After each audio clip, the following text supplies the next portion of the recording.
Ladies and gentlemen, we welcome you into a scorching hot contest here today between your Conejo Oaks and the Santa Barbara Foresters. It's been quite some time since the Oaks have faced the Foresters. Have to go all the way back to the beginning of the season.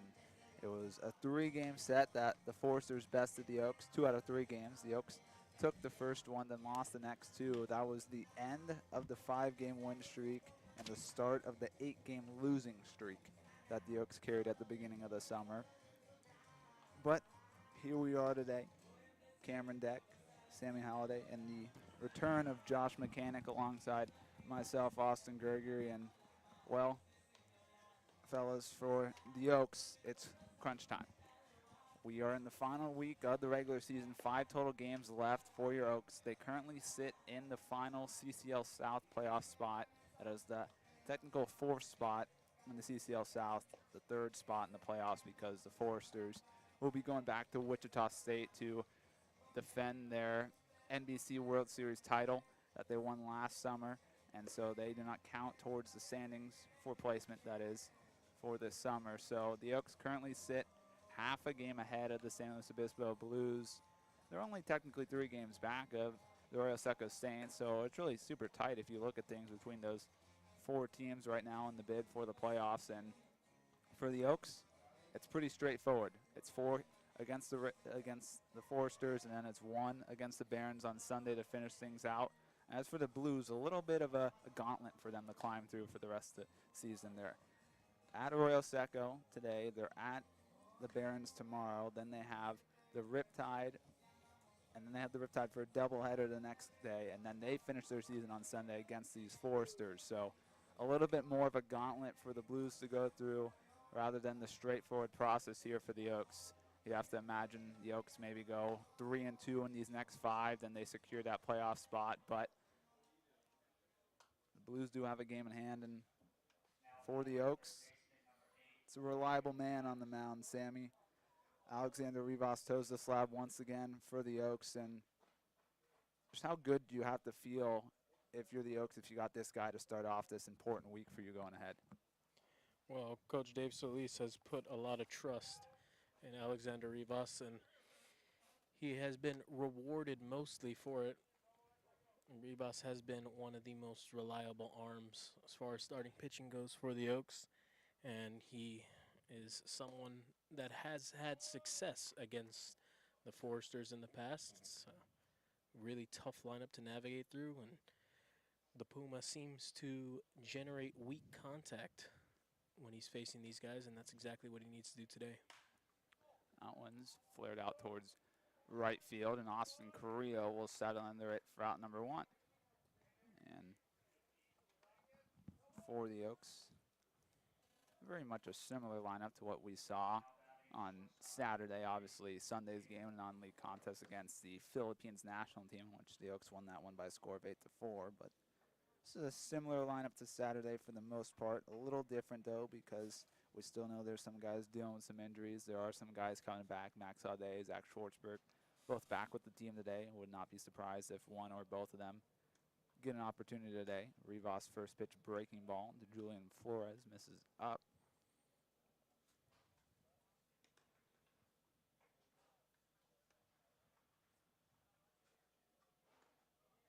1-0 delivery to Flores. Fastball golfed out towards shallow center. Mac Moyer comes flying in, unable to make the catch on the diving effort. But good job there by Eli Paton to be backing up Moyer to limit it just to a single for Flores. So we've mentioned the 3 outfielders now of Paton, Moyer, and Carrillo. The rest of the defense in the infield, it's Brady Francisco catching Alexander Rivas today, and then at first base is the newest member of the UC Santa Barbara Gauchos, Brendan Durfee, at first, and then the rest of the infield, Drew Smith, at second today rather than at third, whereas Nick Leehey is there at third, and then Carson Falsken, who has very slowly but surely become the everyday shortstop for the Oaks, is back at short today. As Max Bellew steps in now for the Foresters behind the count 0-1. Swings and misses that. Change up for Strike number 2. And in Rivas' last start, Josh really alluded to the fact that Rivas likes to use the sweeping breaking ball against the righties and then likes to go to that changeup as his off-speed pitch against the lefties, and we've seen that trend so far today. He goes with the changeup again and gets Bellew swinging at 3 straight pitches. It's the first lefty Rivas sees. He throws the changeup all 3 pitches, gets 3 swings and misses and a strikeout. That's exactly what he wants to do with that pitch. Gets it to fall off the table, starting right down the middle of the plate and ending in the dirt.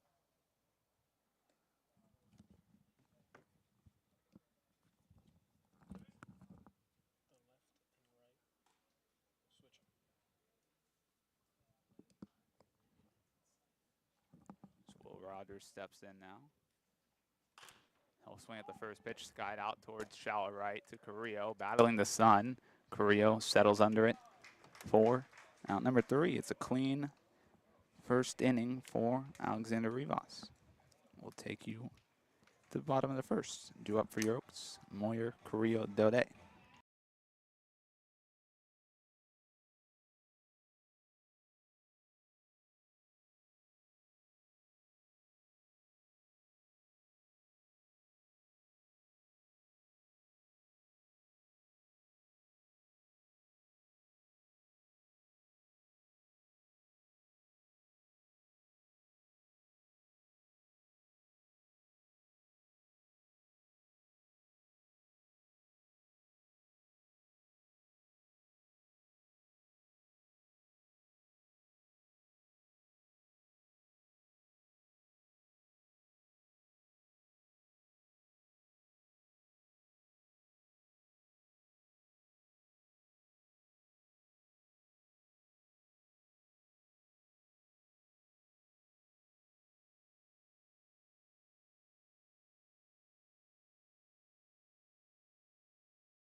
Ooh, nice pop right there.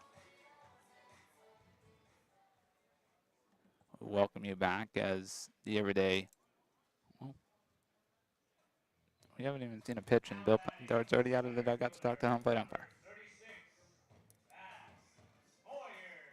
Not really sure what it's about, but well. Something to do with the mound. Do we have a mound issue again, Sammy? That's what it looks like. Joshua, you were gone. I was here for that. Oh, were you here for that game? Yeah, I was here for that, yeah. Are they going to have to call out the Kowloon coaches to fix the mound again? Doesn't look like it. Doesn't seem like it. Seems like Forster's starter Hunter Watkins is all right with the mound. A local guy out of Simi Valley. I believe he is from Grace Brethren High School, though, not Royal or Simi. But he will be taking his talents to Grand Canyon nowadays. Mac Moyer, the leadoff hitter, steps in. 1-1 to him now after that fastball from Watkins. Josh, what do we got on Watkins today? For Watkins, this is only his 3rd start of the summer in his 8th appearance, so he's been used primarily out of the bullpen, even as a save, as Moyer rolls that one over to first base. Easy play over there. And for Watkins, 17 and 2/3 inning and 7 appearances. So I'm not sure exactly what his length will be today, but I'm sure the Foresters will look for a few innings. He's a 2.55 ERA in those 7 appearances, and they'll expect more of the same as this Foresters pitching staff has been lights out this summer. Well, that's something we're used to, is lights out pitching from the Foresters pitching staff, and we saw it a lot last summer. The summer started out with a decent battle between the Oaks and the Foresters. The Oaks took the first couple games here at Spark Anderson Field, and the Foresters took the first few games at Pershing Park, and then the Foresters took everything else after that. And on the first pitch, Carrillo sees, gets hit by a pitch, and I want to say it's the first time in a while we've seen Carrillo get hit by a pitch, but Carrillo will take it as he continues to get on base.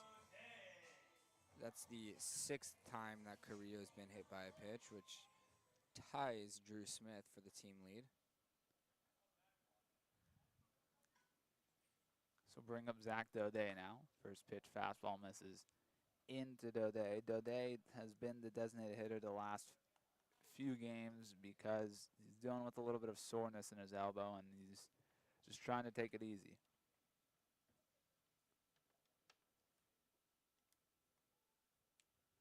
And he hits Daudet. So back-to-back batters plunked by Watkins. Yeah, and that one did not feel good. You can hear the thud all the way up here. That one was 90 miles an hour on the gun, right on the ribs. Can't feel good. Obviously, there is no intent with the Foresters pitcher. You're not going to want to hit 2 guys in a row to face Brendan Durfee with 2 men on. And this will bring up Nate Voss. Sorry, this will cause Nate Voss to go out to the mound there to talk to Watkins. And as Sammy mentioned, we'll bring up a dangerous bat, Brendan Durfee. Durfee actually bested one of the Foresters' very own in the championship of the home run derby, that being Hellman? Dominic Hellman. Hellman. Yeah. As Hellman was sent just with the sole duty of participating in the home run derby, but he fell just short as he was bested by Brendan Durfee, who then caught 3 innings that night. 2-0 now to Durfee. Only my apologies, 2 pitches thrown in the strike zone so far for Watkins.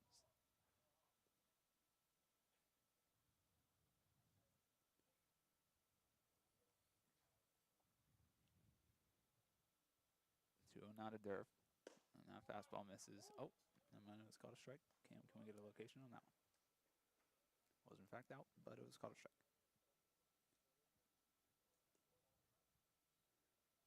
This is, I have to mention, the same umpire that rung up Brendan Durfee on a strike below the knees with the bases loaded in the game a few weeks back. That one misses up and away. 3-1 now to Durfee.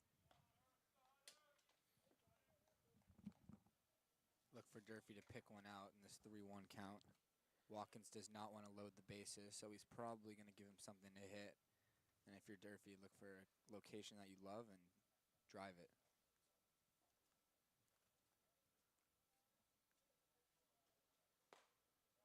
Fastball gets in there, runs the count full. Durfee seemed like he wanted to pull the trigger on that one, but decided to hold up on it. We'll run the count full now. It's a good pitch by Watkins there. Fastball painting the outside corner, lone outside, and unless you're sitting on that pitch, you're not going to have a lot of success with it. Full count delivery. Durfee slashes that one foul towards the third base side. Battle that one away. Watkins went to the same location as he did on the 3-1 pitch. Just really good pitching there. Really good sequencing. With Brendan Durfee, you don't want to give him something that he can pull with authority. You really want to attack him away with fastballs. But Brendan is a good hitter. He's able to make an adjustment and go the other way as he was able to adjust and slap it foul there. Full count delivery again, the Durf. That one misses up, and it gets past the catcher Voss. Carrillo rounds third, but he'll stay there. It's a bases loaded opportunity now for Drew Smith. And with that walk, I'm sure that the Foresters staff is going to think about sending someone down. They are pretty ruthless when it comes to someone's leash, and if they see that someone doesn't have it on any given day, they won't be scared to go to the plethora of arms that are available to them.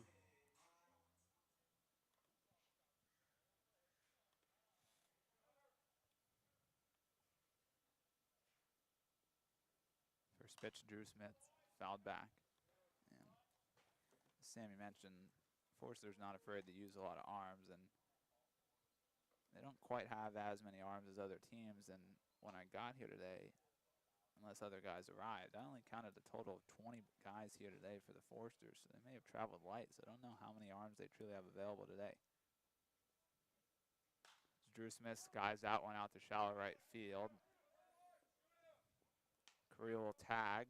They'll throw to third. Throw way up the line. It's an RBI sac fly for Drew Smith.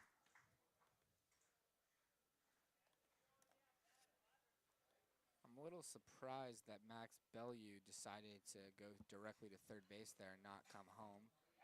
It wasn't a very deep fly ball, and he didn't have much of a chance at third either, so you might as well take the chance at the plate. Yeah, I was thinking the same exact thing, Josh, but the Oaks jump out to a lead early here in the first, and you'll definitely take it against this Foresters team. Well, and yeah, it's a situation where the Oaks have to come through with runners in scoring position against a team like the Foresters. Can't not come through in those situations. First pitch to Eli Paton in there for strike one. Another run, only 90 feet away now. And it's also a thing where the Oaks are in a playoff race right now, and every single run matters. Got to take advantage of every situation that they're given.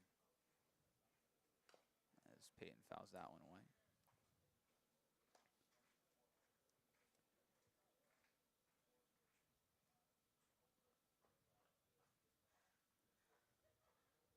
Will Rogers out in left and Greg Pace out in center, playing fairly shallow against the guy who put two over the fence in the same game this summer, and Eli Paton. Durfee goes. And it's ruled strike three regardless. According to the TrackMan, it was Payne on the outside corner. So nice executed pitch there from Hunter Watkins, who's able to dance out of a bases loaded jam and only allow one run. But the Oaks will carry that one-run lead into the second as we'll be back.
We'll welcome you back now here in the second as the first baseman, Rocco Garza Gongora, steps in now for the Foresters.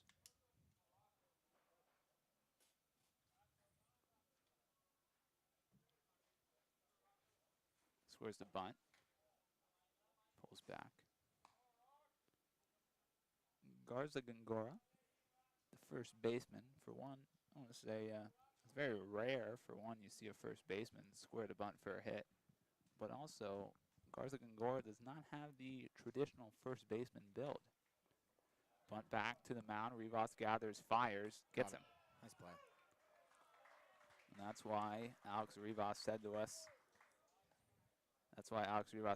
so many times last summer that he wanted justice for the fact that he never won the Division III Gold Glove, because he shows off how great a defender he is there, because he's able to make nice plays like that. He really does field his position quite well out there on the mound. Garza Congora got down the line fairly quickly there, and Rivas was quick and composed to get that ball over to Durfee for the out. First pitch strike to Rylan Galvan.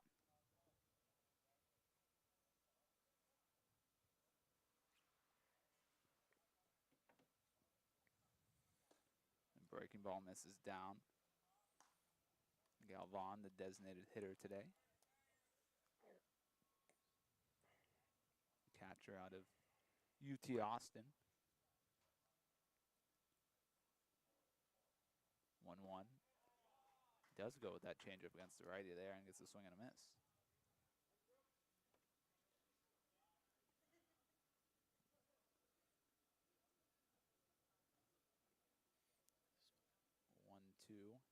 Swung and a miss.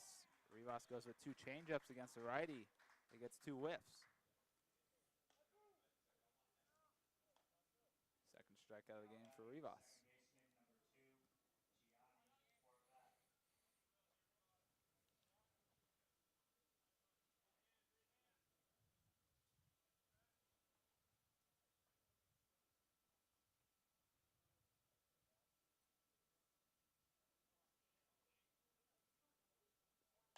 First pitch fouled away off the bat of Gianni Horvat.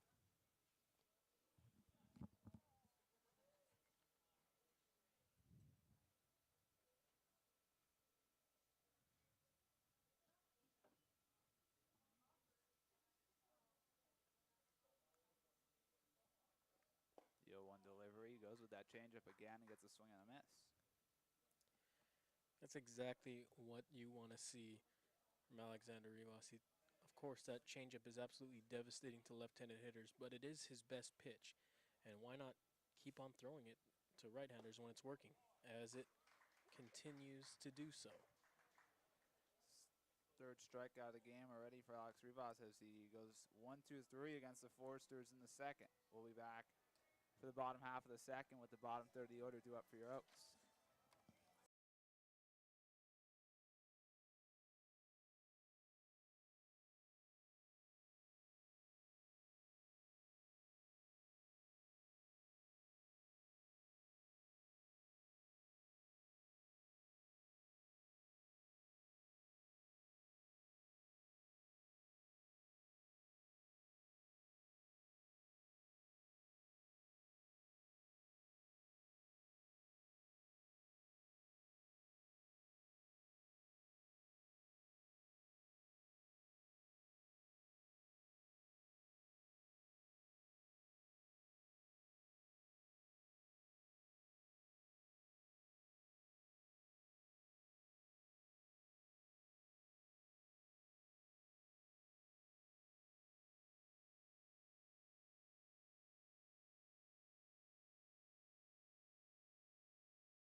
Attention, California Collegiate League fans. Richardson is the official headwear provider of the California Collegiate League. Go to richardsonsports.com to view the latest baseball performance and lifestyle headwear. Richardson, quality in every stitch. Sammy Holladay, quality in every ad read. As we welcome you back, as it's Nick Leehey to start things off here in the bottom of the second. 1-1 count to him now. Leehey has started to become a regular as of late. Really been flashing the glove defensively. He's also really gotten the bat going after a slow start to the summer.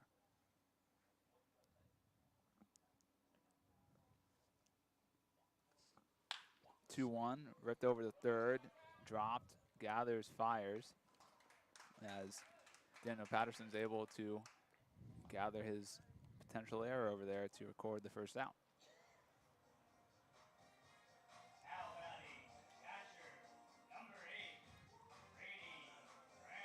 It's good composure over there at third base by Daniel Patterson. Oftentimes when you bobble the ball, you get flustered and tend to rush the throw, but he knew he had a lot of time and made sure to gather himself before firing across. First pitch to Francisco, misses away.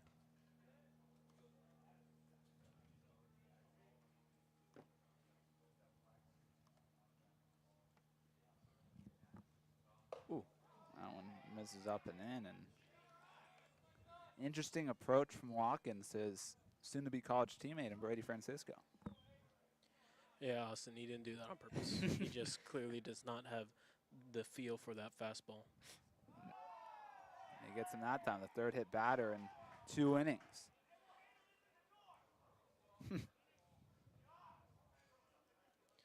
That was an elite chirp right there. What did he say? He said, we'll We'll handle this in at the dorm.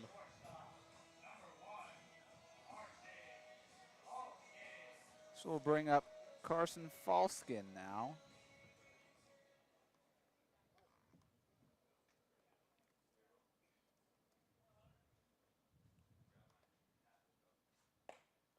First pitch to Falsken, called a strike.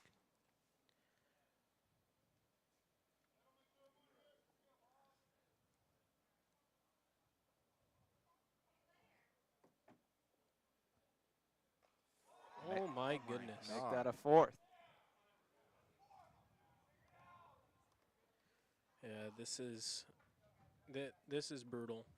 And the umpire going out there and telling everyone to settle down is kind of a joke as well. That's the fourth guy who's been hit, and all of them have been above the belt. 2 of them have been in the shoulder neck area. It's dangerous. And this guy doesn't throw. He's not hitting him with a 75-mile-an-hour breaking ball. He's hitting him with 90 plus, and it's just it's a safety issue at this point. This guy clearly does not have the feel for that fastball, and he could do some serious damage to someone if he hits him in the right spot. And it's surprising to see Watkins struggle location-wise, because coming into this start in his 17 and 2/3 inning work, he'd only issued 4 walks, and already here inside an inning and a third, he's hit 4 batters. Yeah, and just to go back to what Sammy was saying, clearly there's no intent from Watkins, but when you've hit 4 batters in an inning and a third, there's obviously going to be frustration, and not because you think you're getting hit on purpose, but getting hit hurts, and when you do it consistently and there's no warning or anything from the umpire, it's going to get frustrating. And the fact that the first words were told to the Oaks dugout and not the Foresters dugout is also a little iffy. So bring up Mac Moyer now for the second time in as many innings. Mac grounded out to first in his first at-bat of the day.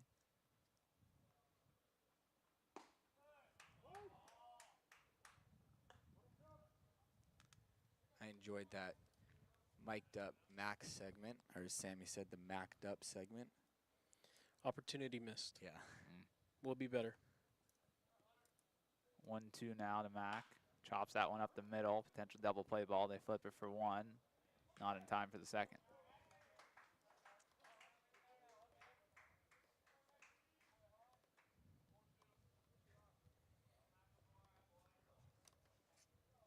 That was always going to be a tough turn for Gianni Horvat at second base because the shortstop Flores had a long feed behind second base. So after the feed was in the air for that long, Horvat really had to just turn and go. And with Moyer's speed, no chance to double him up there.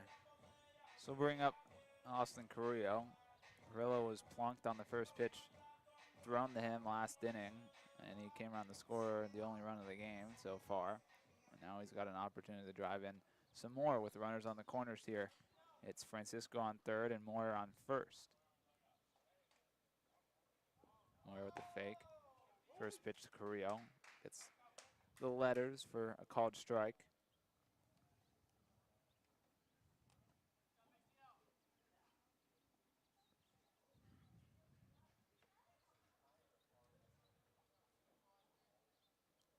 Moyer dancing off at first. Goes. Throw down. Safe. Not in time. Throw home.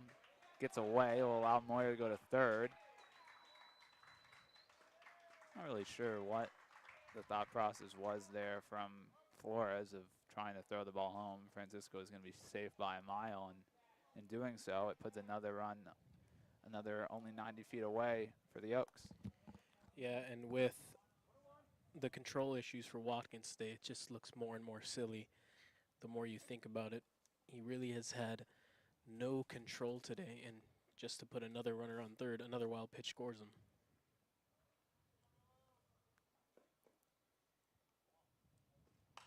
Carrillo fouls that one away. 1-2 now.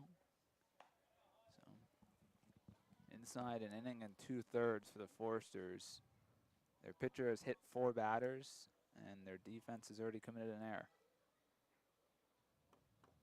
When we talked about the Oaks taking advantage of situations, 2 runs without a hit up to this point. That one misses up and away to Carrillo. They're scoring runs through productive outs and heads-up base running. It's exactly what you want to see. 2-2 now to Austin.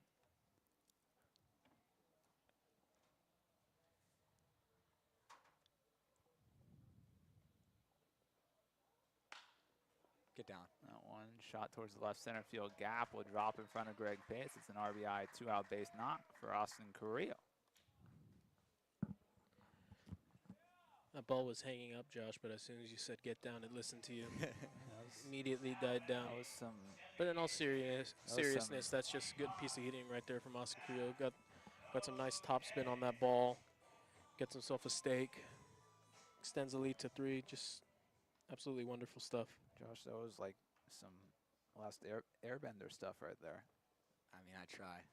First pitch to Daudet, misses down in the dirt. Zach was hit in his first at-bat last inning. So now it's 3 runs and only 1 hit for the Oaks, not even through 2. That pitch to Daudet, misses up. 2-0 now to Zach. Zach, one of multiple guys who's making the step up to Division I level on this Oaks roster come this fall. He'll be taking his talents to Cal Poly San Luis Obispo. There's a strike to him.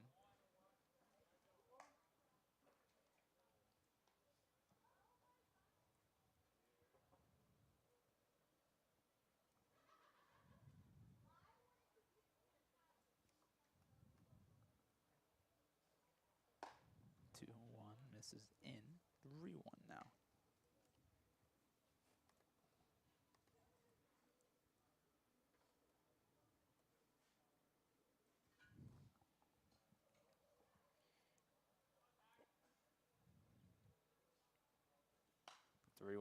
Fouled back over our heads. Count will run full, which will put Carrillo in motion.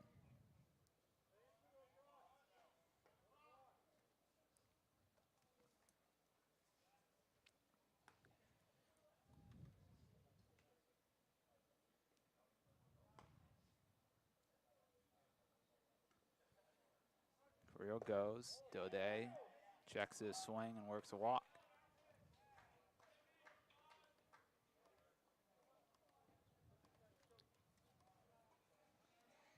Well, in that first inning for the Oaks, even though they did score that 1 run, they barely made Watkins work. He did throw 16 pitches, but only 1 at-bat was longer than 3 pitches.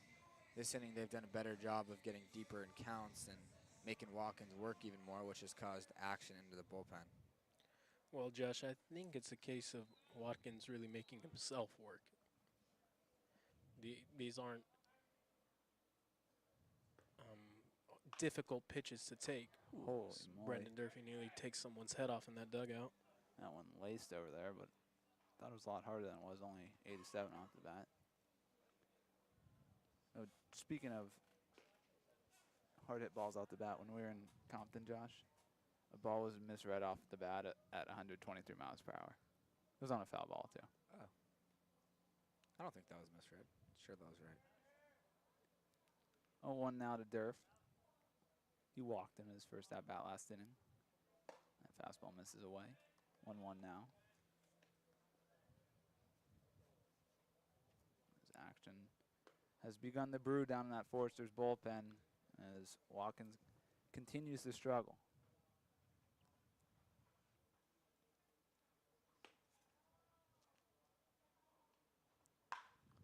Durfee barrels that one up, but it's foul.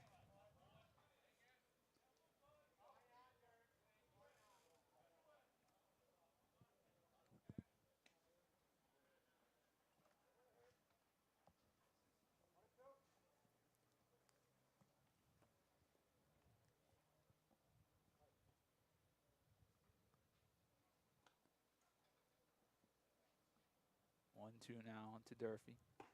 Swings and misses to that one. The Oaks are able, though, to bring another 2 runs across the plate as they'll carry a 3-run lead into the 3rd. We'll be back.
We welcome you back. The 3 of us were admiring the greatness of Lionel Messi in between innings.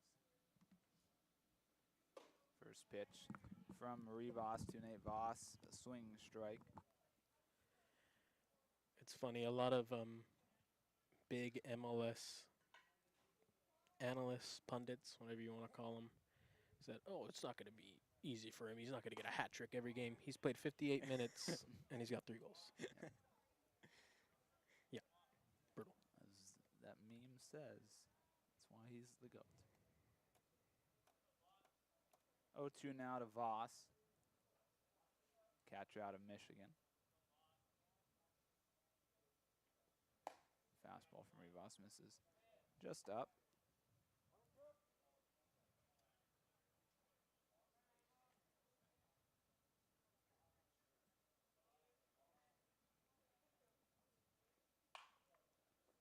shoot over towards Drew Smith at second. He gathers, he fires for out number 1.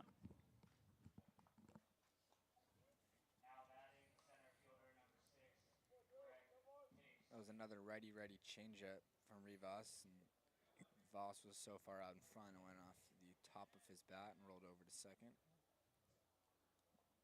We'll go from one Wolverine to the next as Greg Pace steps in now.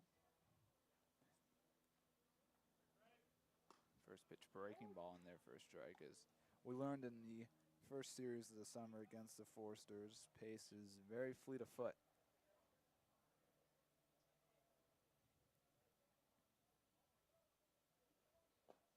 That one misses away.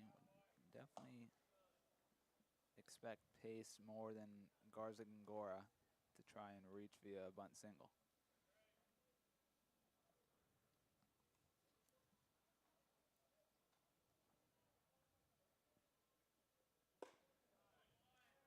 Changeup swung on a miss by Pace. Changeup really working well against righties today for Rivas. And in his last start, I remember Sammy advocating for Rivas to throw the right-on-right changeup more often, and today he's really showcased that, throwing it against righties and lefties very effectively. As that fastball misses down below the zone. When we get to Cam's corner in the 6th, we'll have to ask our expert analysis about what he thinks about Rivas going with a lot more changeups against the righties today. There's another changeup, and it's tipped in the glove of Francisco for strike 3. It's a 4th strikeout for Rivas here in the 3rd. And with the way the changeup is working right now, it's just setting up to be a really long day at the office for the Forsters. This brings up the top of the order in Daniel Patterson.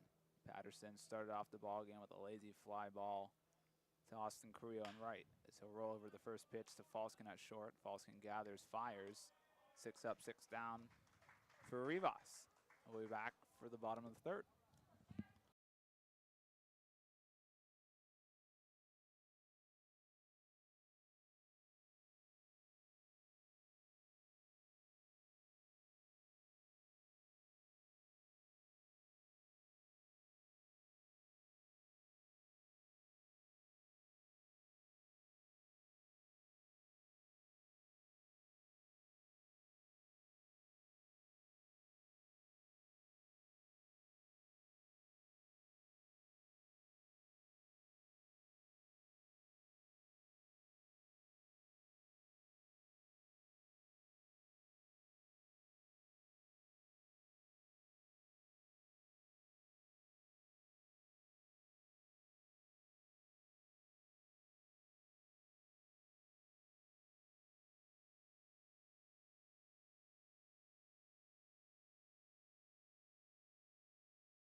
Welcome you back as Drew Smith steps in here to start things off offensively for the Oaks in the bottom of the 3rd.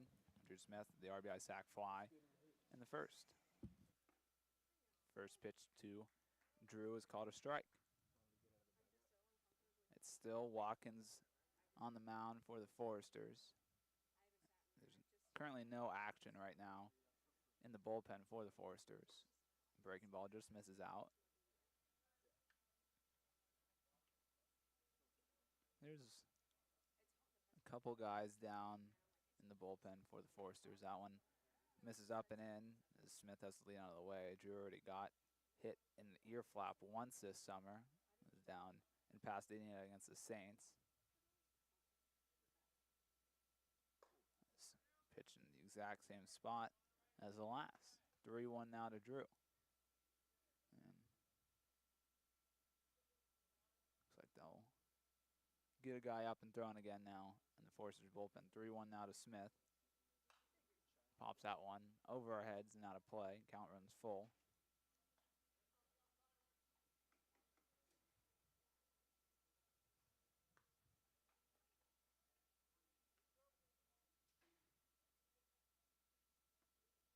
Full count delivery.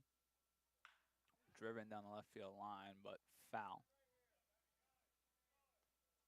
103 on that foul ball.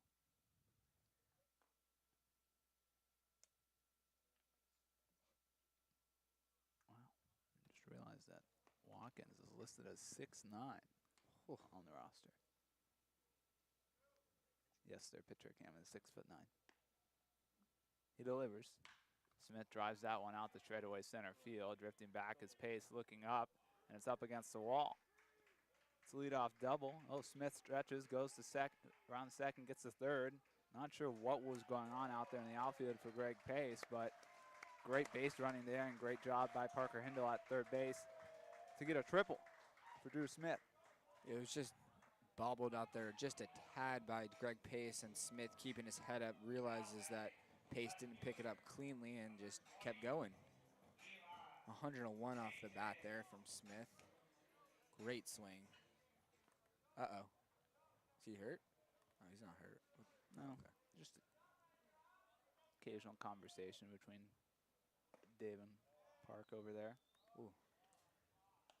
First pitch. That was justice. With how hard he hit that foul ball, 103, it would have been a Shakespearean tragedy if Drew Smith didn't get rewarded with something that at bat and doesn't hit it quite as hard Yeah. the next time. Mirror. Only 101, only 101 off the bat. The last Straightaway center. If he was playing back during the spring in Oregon, that ball's maybe like 420 feet with Yep. aluminum bat.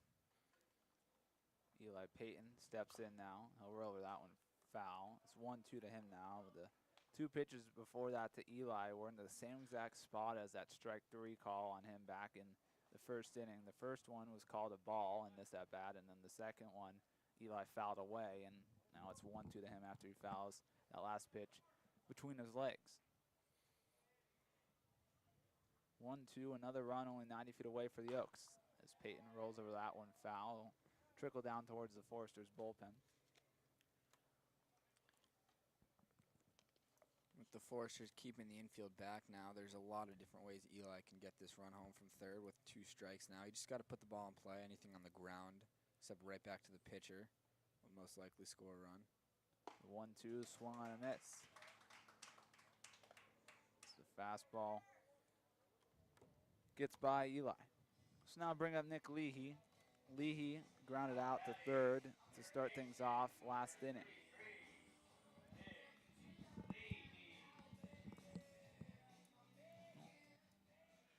Just looking at the standings in front of me, Josh. The Packers all of a sudden have 6 losses. Yeah, they, with their playoff clinch for a week, they haven't really been showcasing their best stuff, I'm sure. I'm surprised that they don't get invited to go to the NBC World Series with the Foresters. So Wichita is actually something I was talking with team trainer Yosh about the other day. Ooh. Could have been a balk there from Watkins. I'm sure Coach Solis is going to want them to keep an eye on it. Barely came set on that pitch. 1-1 now to Leehey. That breaking ball misses out. Watkins must have realized it after that pitch because that was a much longer hole. Cam, is that a curveball or a slider? Just seems so much break, probably because he's releasing it from like 7 feet up high. That one misses down.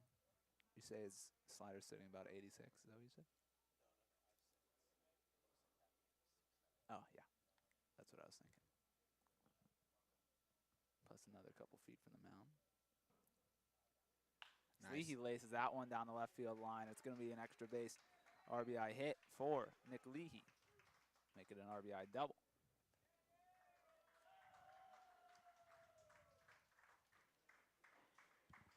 You cannot imagine that Hunter Watkins is going to have much longer here. As the pitching coach is looking down to the bullpen now. See where the guy in the bullpen is getting. It's like he's not quite ready yet. Not even to the, well, maybe he will be now, as Voss will go out to talk to Watkins to probably give the bullpen pitcher a little bit more time to warm up. I want to say, I just saw 16, I want to say, so if it is 16, it would be Zach Coletti. But for the time being, Voss will come back to home plate. No motion of the pitching coach or Pintard yet from the dugout for the Foresters. And for now, Watkins will start off this at-bat against Francisco. And just going back to the swing from Leehey, of course his batting average isn't what he would like it to be, but he has been seeing the ball well, been drawing just a boatload of walks as of late. So he's been seeing the ball really good, and you just love to see that he's able to put a real good swing on that one and pepper that. Another hit that was over 100 miles an hour exit velocity. Oh. General strike 2 called there as Brady Francisco steps in now. He was hit by a pitch in his last at-bat. 0-2 now to him, though. As that slider hit towards short. Fires over to first is Flores for out number 2. Leehey also got a great jump there, as generally you don't want to go from second to third with only 1 out on a ball hit to the left side, but Leehey got a great jump and allowed him to now only be 90 feet away for Falsken. Carson was also hit in his first at-bat last inning.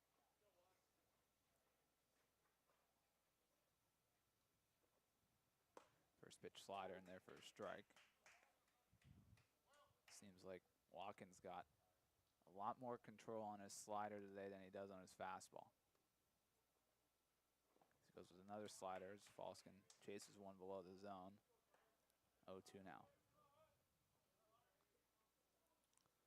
And it would be probably a big relief for Coach Pintard and the Foresters if Watkins can get through 3. That slider misses away, trickles away from Voss, but not far enough for Leehey to try and score. I'd imagine that this is the last batter that Watkins is going to face. This will be the second time through the lineup, and with Moyer, the leadoff man, on deck, I'd assume that Watkins will be done after Falsken. 1-2 delivery. The slider swung on a miss. So the Oaks are able to bring around another run thanks to a couple extra base hits from Drew Smith and Nick Leehey. Well, taking out of the 4th. We'll be back.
welcome you back as Jalen Flores will be the first guy to step in here now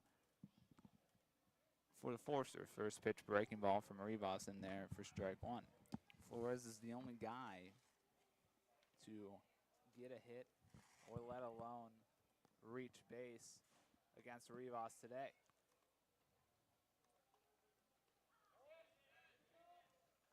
As Flores is able to check his swing there.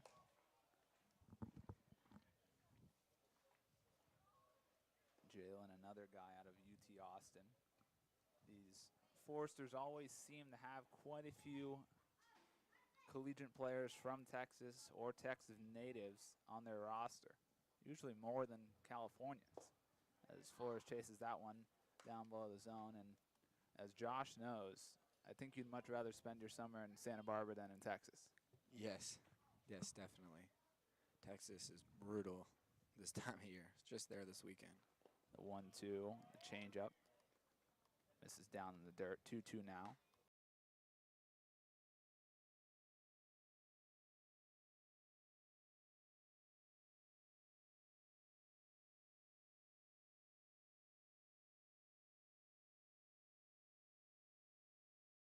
I sound louder, I feel like. 2-2 from Rivas. Shot out to left field. As, again, Flores is able to get to Rivas after Rivas set down 8 straight following Flores' single. So bring up Max Bellew. Bellew is the first guy to strike out against Rivas today. Bellew, also out of UT Austin. And also a Texas native. First pitch, change up in there for a strike. Bellew struck out swinging at 3 pitches in his last at bat, so he decides to take the first pitch here, and it's in there for a strike regardless. Rivas has to be careful with Bellew. That one's rolled towards second, but it's sharp hit, and it goes off the glove of Drew Smith. Now there'll be runners on the corner after Smith isn't able to handle that hard hit baseball. 97 miles per hour off the bat of Bellew.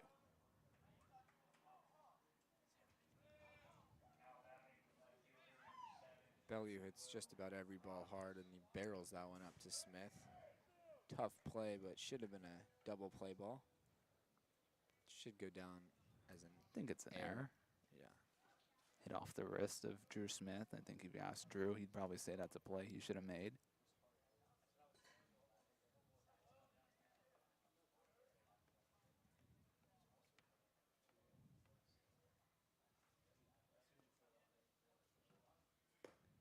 As this brings in Will Rogers. Rogers is the left fielder that I thought I read was going to be transferring to the University of Michigan, and I got confirmation from Cameron Dack as to why it is that Rogers is transferring to Michigan from Arizona State. That's because Tracy Smith, the former Arizona State head coach, as he rolls that one to third, and it takes a wicked hop and gets over the head of Nick Leehey, but Tracy Smith, the former head coach of Arizona State, now the coach at Michigan, who recruited Rogers to Arizona State, has now got Rogers to come over to Michigan. And so a run comes in now following 2 defensive errors for the Oaks.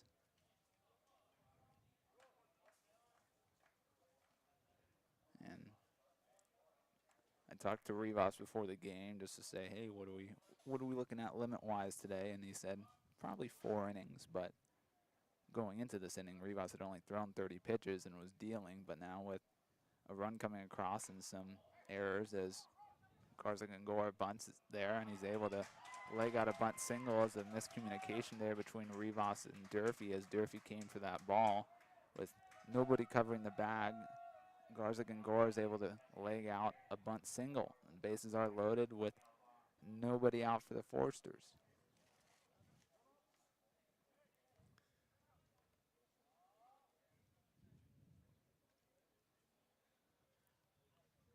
No Coach Radinsky here today, so mound visits will be up to, well, for one, Brady Francisco, but also Coach Solis when he decides to take them.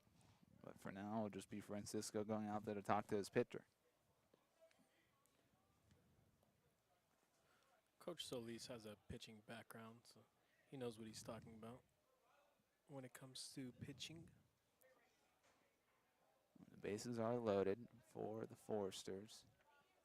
After Rivas set down 8 straight, Flores led this inning off with a single. Then Bellew laced one towards Drew Smith, which ate him up on what could have been a double play ball. It was hit hard enough to be so.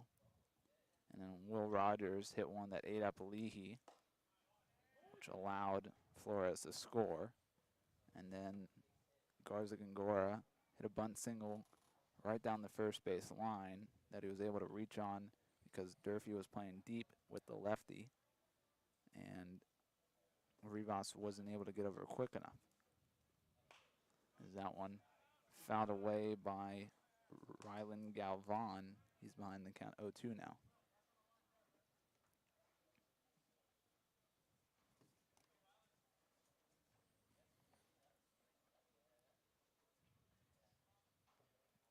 It's about limiting the damage now for Rivas. Already 1 run in. There's a very good chance the Foresters get another. Just want to keep it as little as he can. That one will bring in 2 more. Play at third base. Hits Garza Gongora right on the back of the head. Yeah, someone get out there right away. As Yosh is going to come out there. Just an unfortunate one as Moyer tried to get Garza Gongora stretching at third, and he'll bring out the entirety of the training staff, McKenna, Yosh, and Burrial out there to check on Garza Gongora.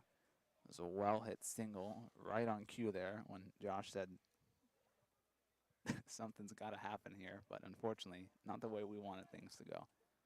But it'll be a meeting here, and we'll step aside while they check on Garza Gongora.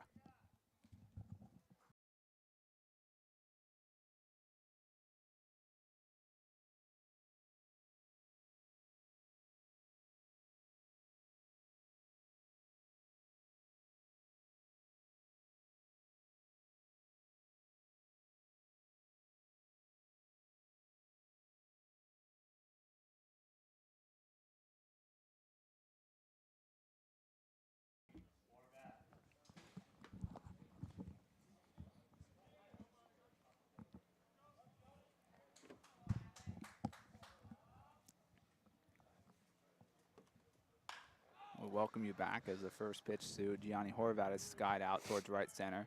Mac Moyer settled under it easily, but just like that, the Foresters get things going. As they say up at Pershing Park, starting to stir things up as they've tied this thing back up.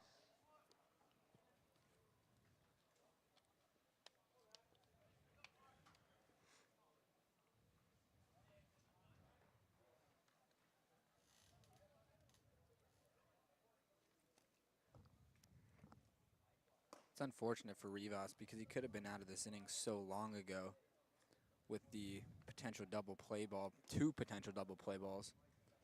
And then that flyout could have ended the inning, but with 4 runs coming across, and the 5th looking like it's coming as well. Bringing another. Is that one hits off the top of the wall, I think?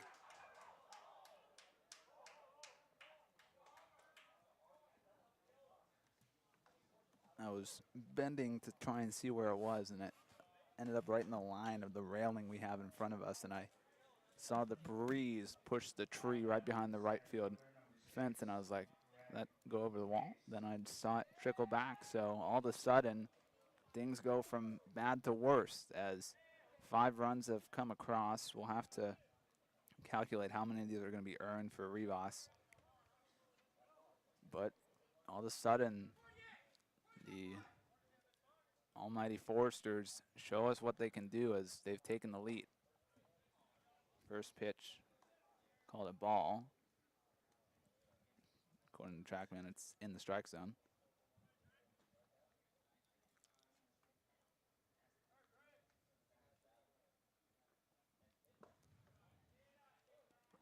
Space swings and misses at that one. 1-1 now. And by some miracle, some double play is turned here. It will be all 9 batters that will come to plate with only 1 out and Patterson due up next. This pace skies that one out to center field. Moyer tracking back, will send it under it. Runner tags, Moyer drops it on the transfer. And so, be easy advancement for Voss.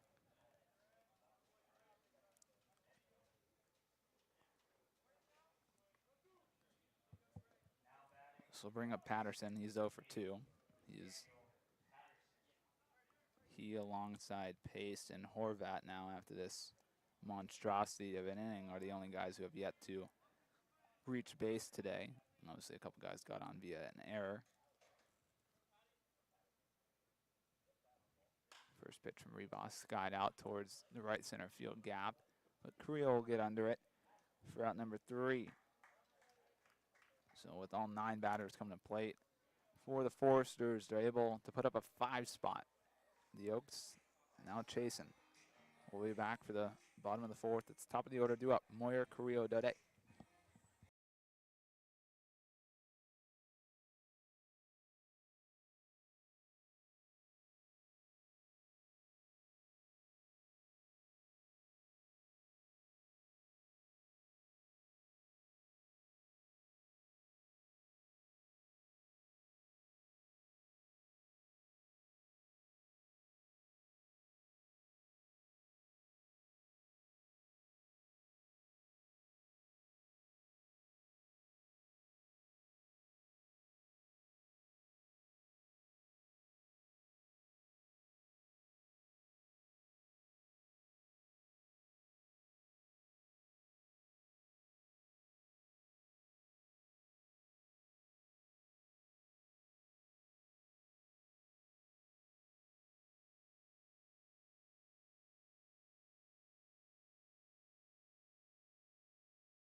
We'll welcome you back into perfectly sum up that inning like Connor Mullen did on Twitter. It's messed up of the Foresters to put up a 5 spot in that inning. As Moore swings at the first pitch and fouls it back over our heads. Mack is 0 for 2 today. He grounded out to first, and then he reached on a fielder's choice and swiped second, advanced on a throwing error, and then scored.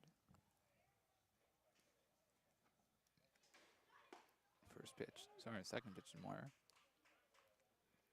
is in there for strike 2, and it is, in fact, Zach Coletti who is going to toe the slab now for the Forsters.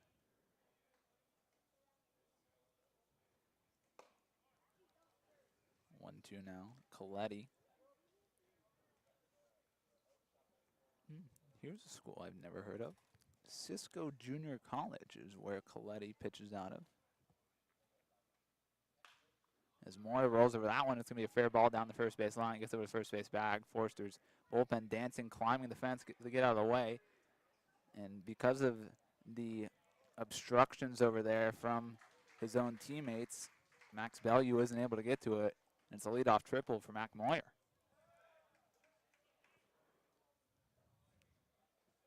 How about The Oaks are lucky to root a fair ball, and oh boy. not surprised to see Bill Pintard out there. I did not think it was fair. Unfortunately, Bill, we don't have the camera quality to be able to review this one, so you can ask the umpire what he thinks about it. Oh. I could talk about it. You know, in cue, here comes Sammy Holladay to rejoin the broadcast. What's this guy talking about? His own guys are in the way. His own guys are in the way.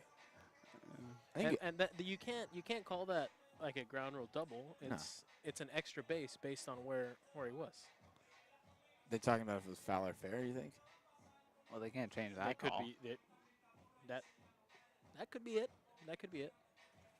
I will say, I will tip my cap to the Forsters bullpen of the effort that they made to get out of the way. A couple kids climbed the fence down there in foul territory to get out of the way, but after maybe the shortest umpire meeting in CCL history, they just said, yep, fair, yep, triple, yep, all right, back to play.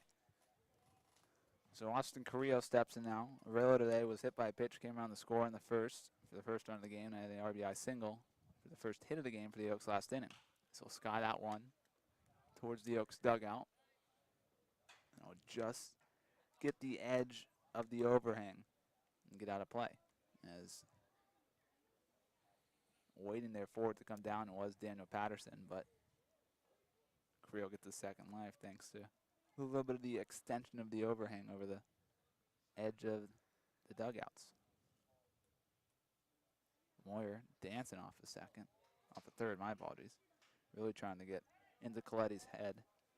Coletti this summer has pitched 11 2/3 innings. He has only given up 5 earned runs. He has given up those 16 hits in those 11 2/3 innings.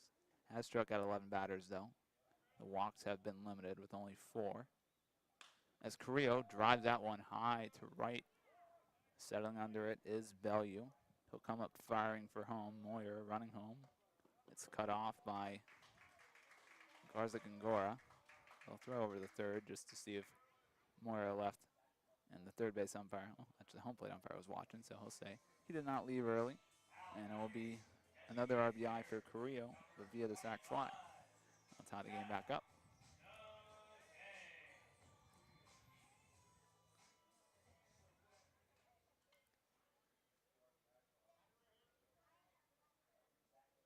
Swing of Daudet now. Daudet hit by pitch and walked. First pitch he sees. He laces foul, 99 miles per hour off the bat on that one. It's now back-to-back innings for the Oaks that they've had a leadoff triple and then taken advantage of it by the 2 Oregon boys in the lineup as well. That breaking ball misses high and in to Zach. As the foul ball trickled all the way down to the wall as Big Mike Stanford gets down there to get that one. That one, the fastball misses up. 2-1 now to Daudet.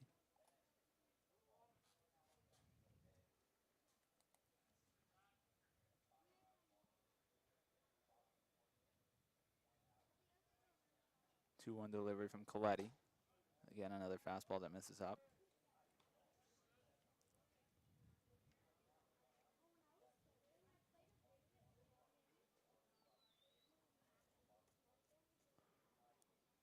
Three-one now.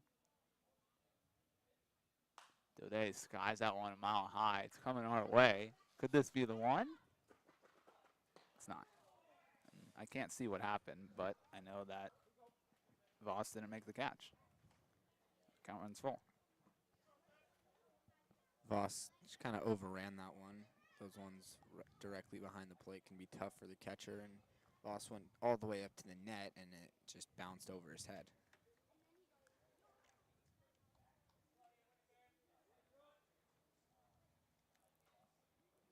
Full count now to Daudet. Looking to get on base for the third time in as many plate appearances. And he does. It's an 0 for 0 day to start it out for Daudet. 3 plate appearances. 2 walks and a hit by pitch. See if they can finally get him around the score, though. So bring up Brendan Durfee. And, you know, it's eating away at Durf, the fact that he was the home run derby champ. But if you look at the stat page, 0 home runs on the summer for Durf. He'll step in 0 for 1 today, a walk and a strikeout. He drives that one out towards left field. Setting under it is Will Rogers for out number 2.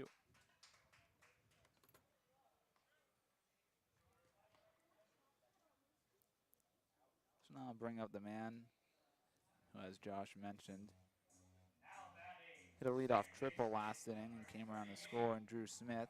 Drew's 1 for 1 today. RBI sac fly in the first, and then that triple last inning. It's Daudet on first.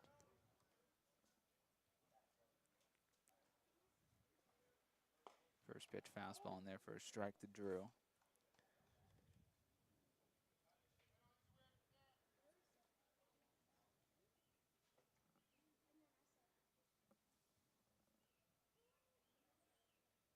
Daudet dancing off of first. Got a sizable lead there.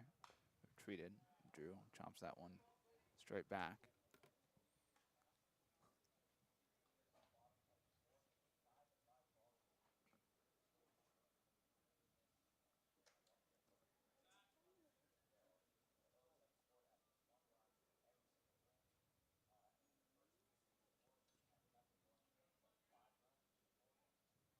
The 0-2 delivery now from Coletti to Smith as the fastball misses up.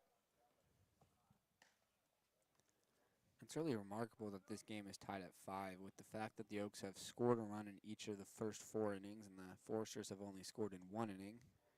And they had no base runners from the end of the first through the end of the third, and they've just had that 5 spot in the fourth, the Foresters did, which gave them a 5-4 lead, and then the Oaks with 1 to answer and tie it up.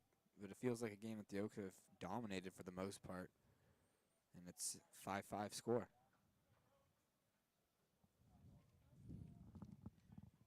It's just a team that you can't give extra outs.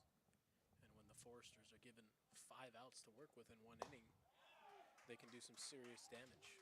As Drew Smith chases a fastball up above the zone, the Oaks are able to tie things back up, and we'll head now to the 5th.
First pitch, skied up and out of play. Oh, not out of play.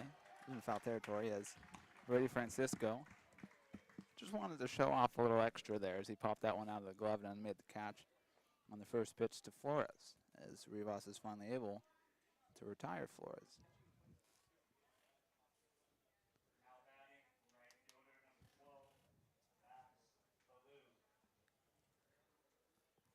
It was Flores who started that very long rally in the 4th inning that saw the Foresters score 5 runs. So it's great for Rivas that he's able to retire him to begin the 5th.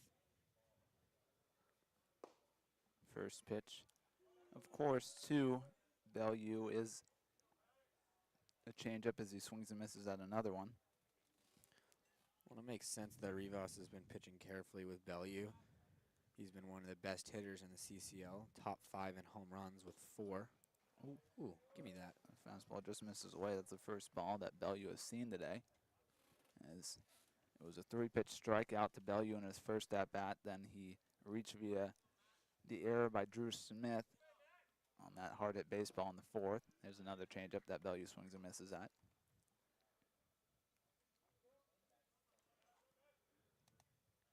See if Bellew starts to sit on that pitch as he's seen the changeup about 90% of the time.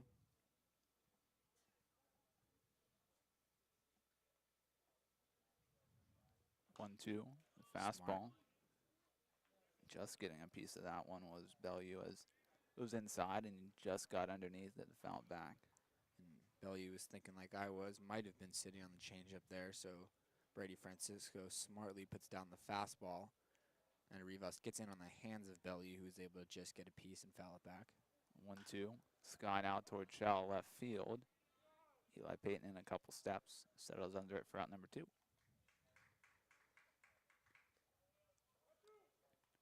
So bring up Will Rogers now. He's 0 for 2 today. Fly out, reach via an error. And still no sign in the Oaks bullpen, but Ryan is waiting with his gear on at the edge of the dugout. I saw him standing up a minute ago with Big Mike Stanford, but looks like it's going to be Charlie Adamson that's going to go warm up, as it is.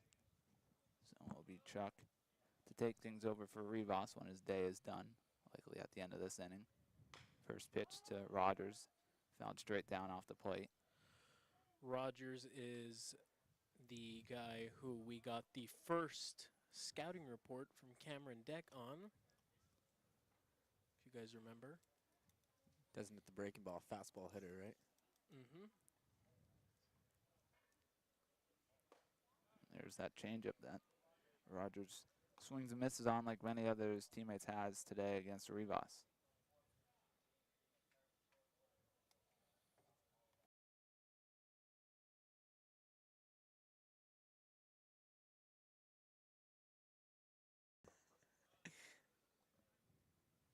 That one misses down in the dirt to Rogers. 1-2 now.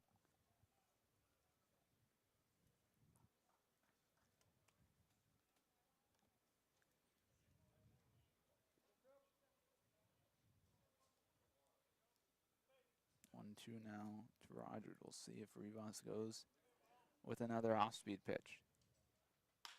He went with the fastball. That one said it was 95, which I don't think is right. No offense to Rivas. But that one shot right back up the middle by Rogers as he hunts the fastball. It was 98 off the bat.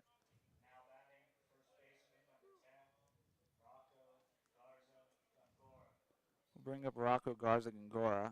He grounded out to Rivas on a bunt attempt in the second, and then he reached via bunt single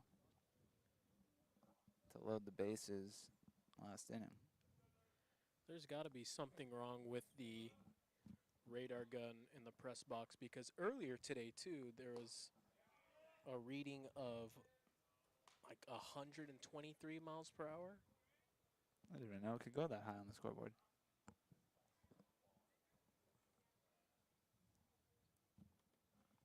As Garza-Gongora wasn't able to hold up on the first pitch, that fastball.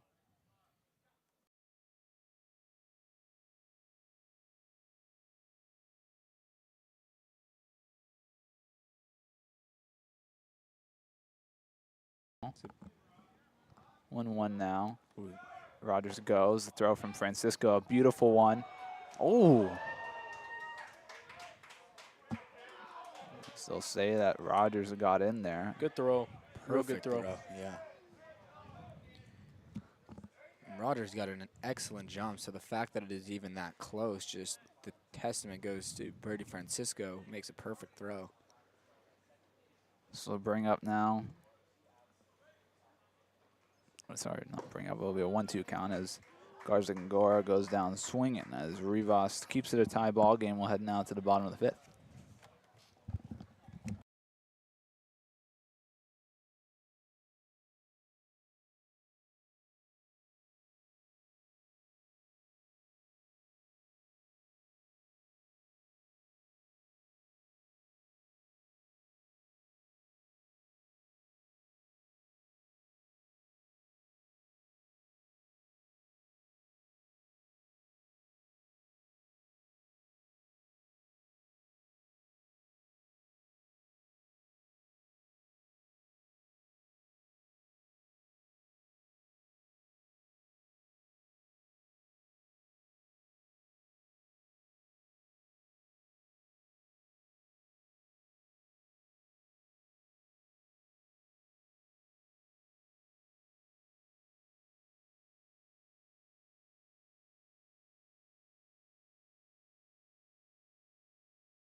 Bottom of the fifth inning.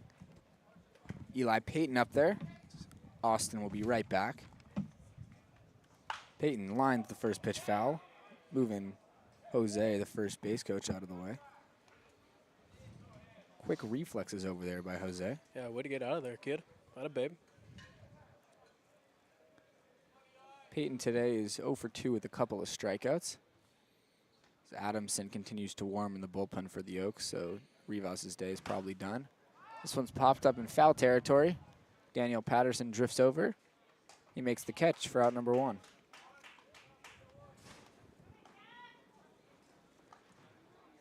It was really unfortunate that fourth inning went the way it did for Rivas because he put up 4 zeros and retired 8 straight at one point. Looked very dominant out there on the mound and just got unlucky in that fourth, and the inning spiraled out of control, causing 5 runs to come in. Nick Leehey up there now. He doubled to drive in a run back in the third. Takes a strike. Oaks looking to keep the trend going of at least 1 run scored in each inning.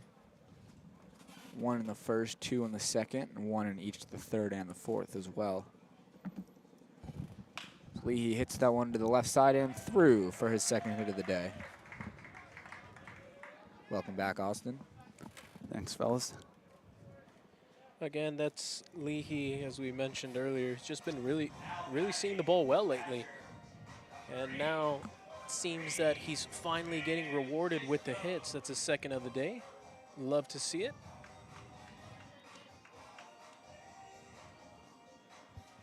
So now bring up Brady Francisco. Brady today was hit by a pitch in his first at bat and then grounded out to short. So drive that one out towards right center field. Settling under it is Bellew for out number 2.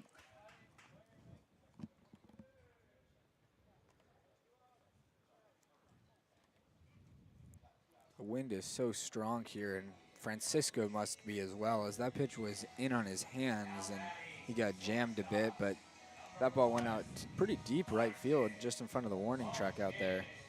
He got some good carry on that ball. Just so tough to put a good swing and a ball to right field on a pitch that's in.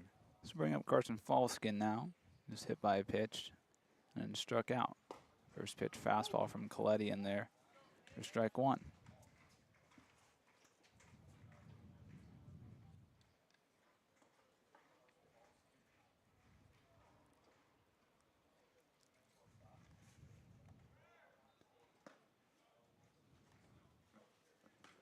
One now to Falsken.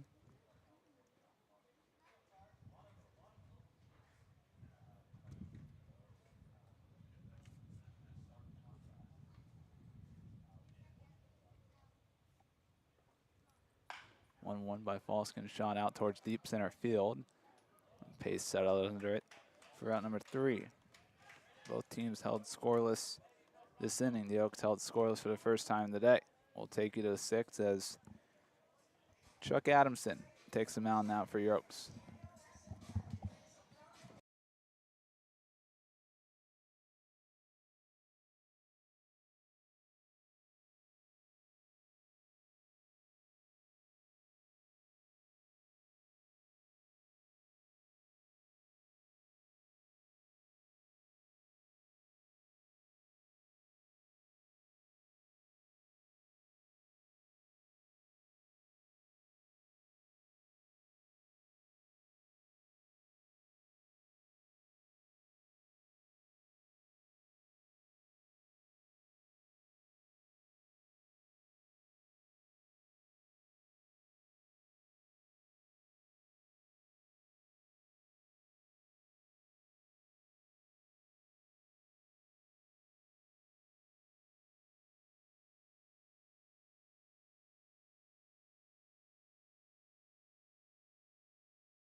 We welcome you back here for the 6th inning, and more importantly, but also unfortunately, it's time for the final Cam's Corner.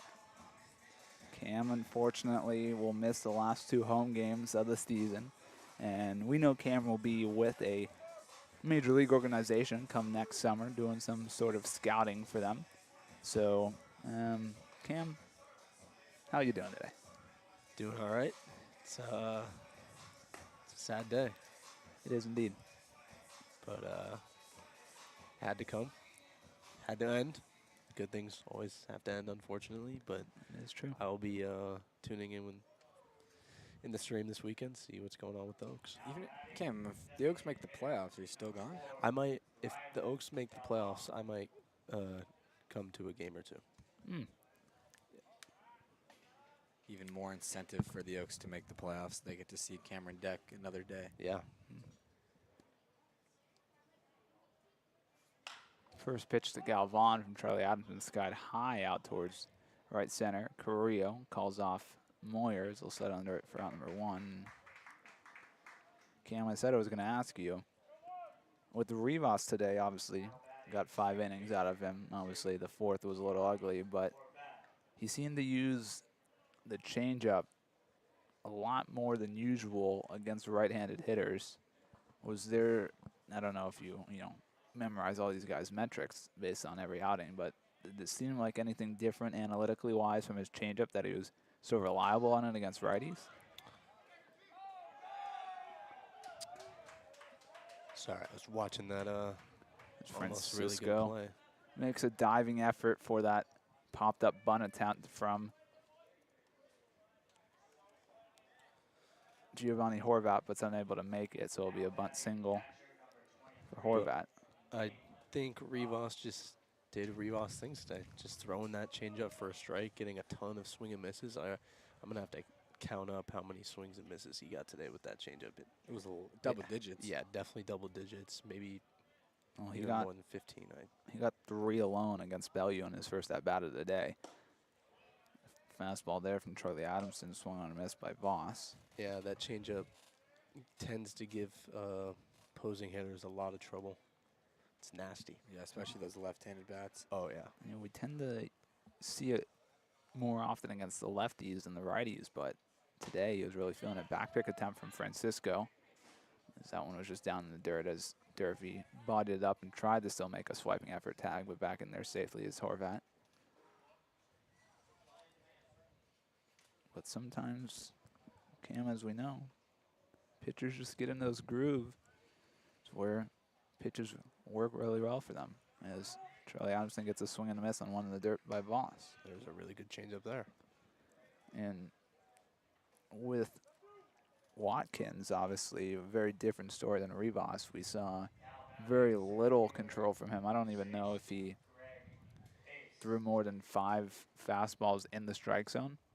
It seemed a lot more that his actual strikes were his slider. Yeah, he was quite wild in those first 2 innings, but seemed to settle down to an extent. Yeah, in the third. Yeah, in the third, starting throwing his off-speed for a strike and not having to rely on that fastball. So brings up Pace now. Pace is over 2 with the strikeout on a fly out. Ooh. Slider just misses up, Cam. Yeah. Yep, in probably. Right at the corner of the strike zone.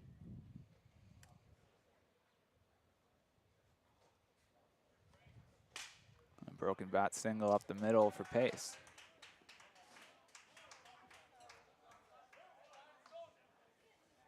Sometimes it's worth the trade. It's always worth the trade if you get a hit. These players have no problem breaking their bat if it ends up getting them a knock. Brings up Patterson now. Patterson is the only guy yet to reach base safely today for the Foresters. Flores has done it twice. Belleu's done it once. Rogers has done it twice. Garzagora has done it once. First pitch misses away. Galvan's done it once. Horvat's done it once. Voss has done it once. And now Greg Pace, after that broken bat single, has done it once. So it's only the leadoff hitter who hasn't got on base. Usually not something you see when an offense is producing like the Foresters are today, that it's the leadoff hitter, that the man who can't get on base. That's the guy you want to get on base. And that's exactly where Adamson wants his breaking ball, that slider from Charlie. It almost looks like a cutter, more tight than that looper that was up and in that he just didn't get on top of. Runner goes, throw down from Francisco, a beauty, and he nubs down the steal attempt from Horvat. In my opinion, that should be the second caught steal in the day for Brady Francisco, but controversial call on Rogers stolen base last inning. But either way, Francisco says, let's go hit. It's a tie ball game going to the bottom of 6. We'll be back.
welcome you back now in bottom of the sixth.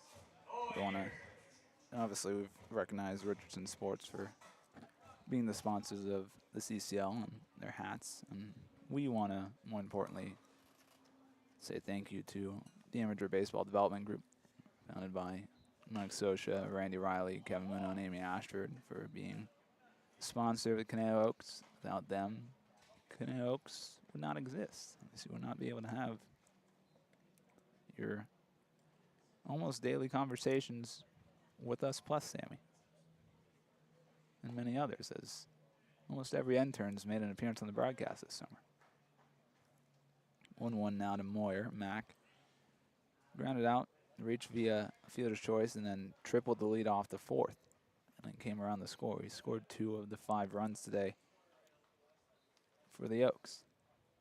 So roll over that one, foul, as we see some sarcastic fair calls down in that bullpen from the Foresters on that one.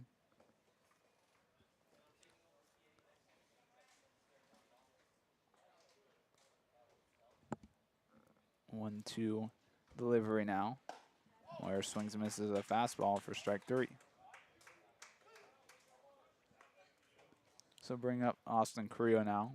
Austin 1 for 1 today, hit by a pitch and came around to score the first run of the game in the first, and had an RBI base knock in the second, and then drove in a run via the sac fly in the fourth. A rare strikeout there from Moyer. I feel like every time I see him here at Kalu, he's always just putting the ball in play. Tough out. Good guy to have at the leadoff spot. Just overpowered by the high heat there from Coletti. First pitch to Carrillo, a fastball down below the zone. And to any Major League Baseball organization listening, that's the kind of analysis you'll get from Cameron Dack. Yep. Short, sweet, to the point. Yep. That one rolled over. It's another single for Carrillo.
today.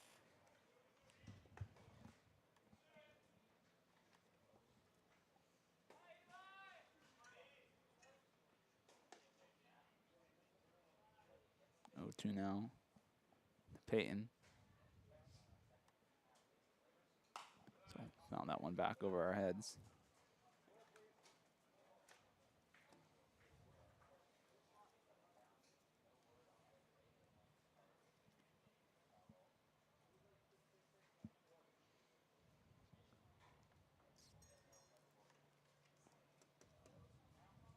Oh, 2 again, the Peyton from Coletti. Misses up.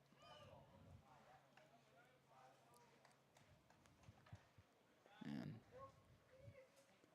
I'll be interested to see how things are handled here with Coletti, and then with Hardman coming out, with Erdman, my apologies, coming out of the bullpen, as Peyton fouls that one away again, because after Eli, it's all righties at the bottom of the order, and then once you flip back to the top, that's when you start to face off against the lefties with Moyer, Carrillo, Durfee, and then you get down to Eli here in the 6th spot. But ideally, the Forcers probably don't want to go with a lefty against 3 righties.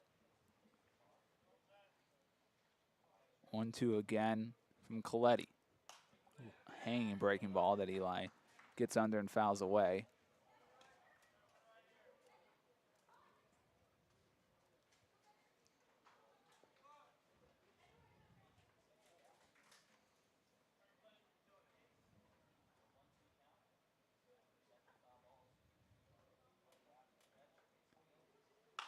Eli drives that one high towards the Forsters bullpen, but it will drop in foul territory. Peyton's just continuing to make Coletti work here. It's been 1-2 the count for a while, but that's now 4 pitches with 2 strikes that Peyton's fouled off. Just taking it pitch by pitch. The last couple pitches, all off speed. See if he comes with a fastball here, try and blow it by him. 1-2 again. He goes a breaking ball that misses up.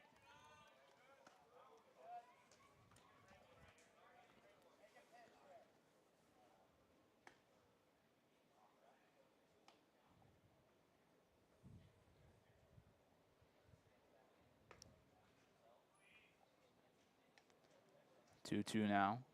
Eli fouls another one away.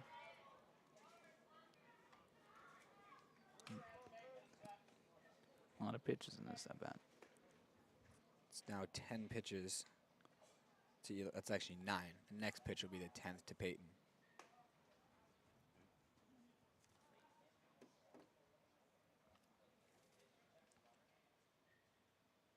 The 2-2 again. Hits him. Wow. So for the 5th time today, the Oaks are given a free base via the HBP. Just an excellent at-bat there from Peyton. And Cam, as a pitcher, how frustrating is that? Just getting ahead quickly 0-2 and then a million foul balls and then eventually hitting the batter. Yeah, it's probably one of the worst feelings. Just hitting a batter in general is just brutal.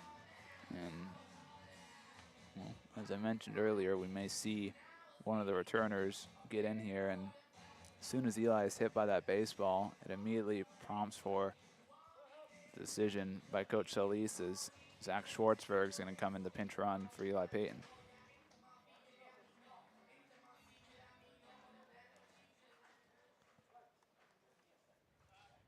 Coach Solis being very cautious with the roster slowly decreasing in size by the day. As Nick Leehey swings and misses at that one. Leehey today is 2 for 3. Grounded out, then RBI double and a single.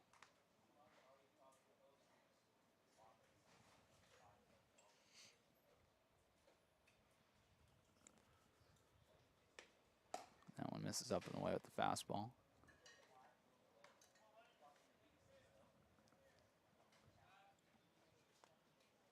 The Oaks took the 1 inning off in the 5th without scoring a run, but now with 2 in the 6th, that's 5 of the 6 innings the Oaks have picked up a run. That one misses down in the dirt and away. But Voss does a good job of sliding over to block that one and keep it there.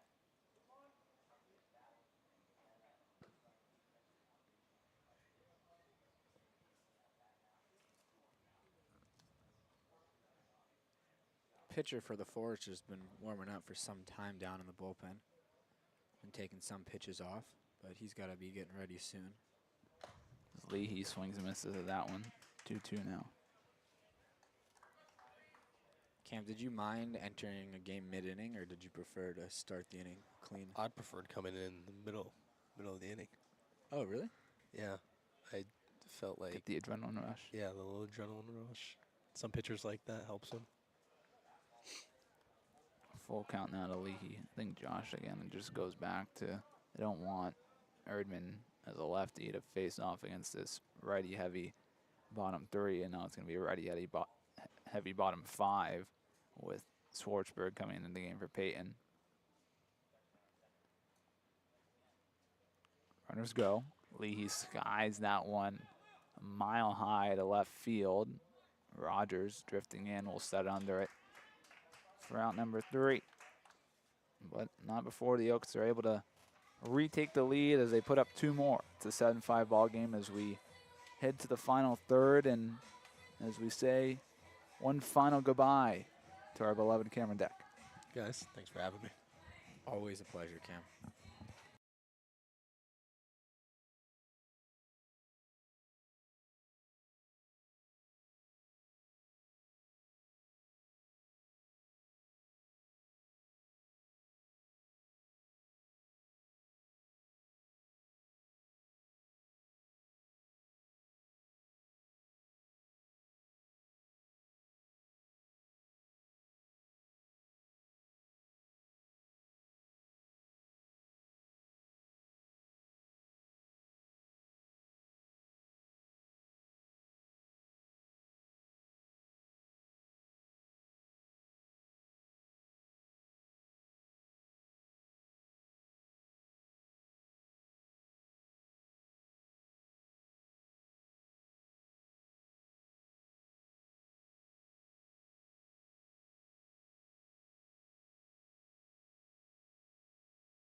We'll welcome you back as Patterson steps in again after Horvat was gunned down at third to end the inning.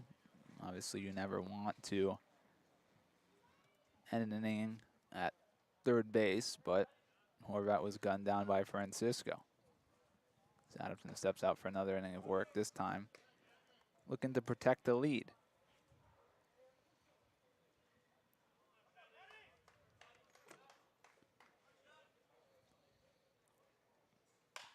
That one's skied out towards right center field. Mac Moyer makes it look easy.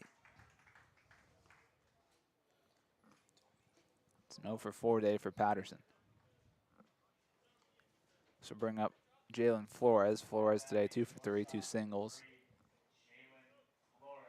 Before that disastrous 4th inning, Flores was the only guy to reach base against Rivas.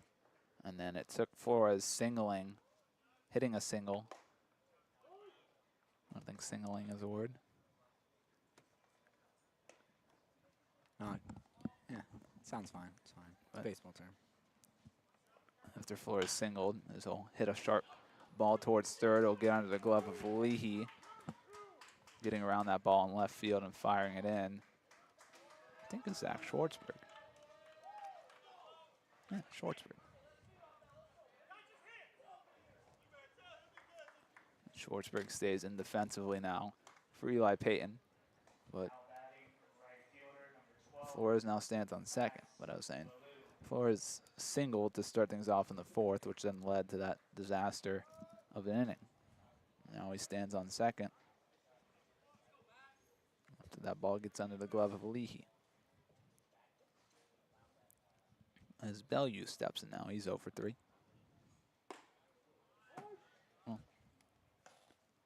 It think he's 0 for 3. So I don't know what they decided downstairs. Originally, they gave the 2 errors that I gave to Smith, and then the Leehey in the 4th between Value and Rogers. But now there's only, oh no, there's 2 errors. They put it on the wrong side originally. That's why I was confused.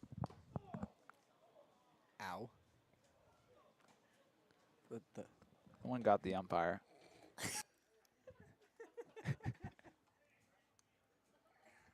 He had a very verbal ow. His fellow umpires will come in to check on him here, and so is Charlie Adamson because he's the one who hit him. was off the foul tip. I Did it hit his believe. knob? That's what they're discussing. I think it was a foul tip, though. Are they discussing that, or are they just checking on their guy? I think that's what they're discussing. A ball. How could it have ricocheted that direction? As Coach Solis will now come out to talk to the home plate umpire.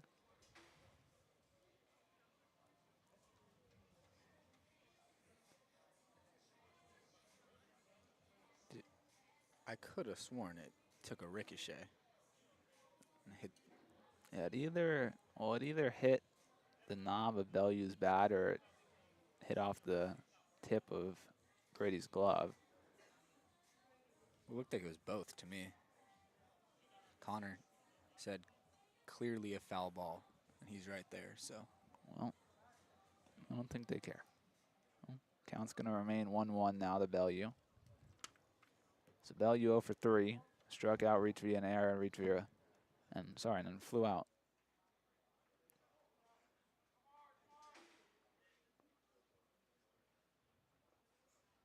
That one misses down in the dirt. 2-1 now.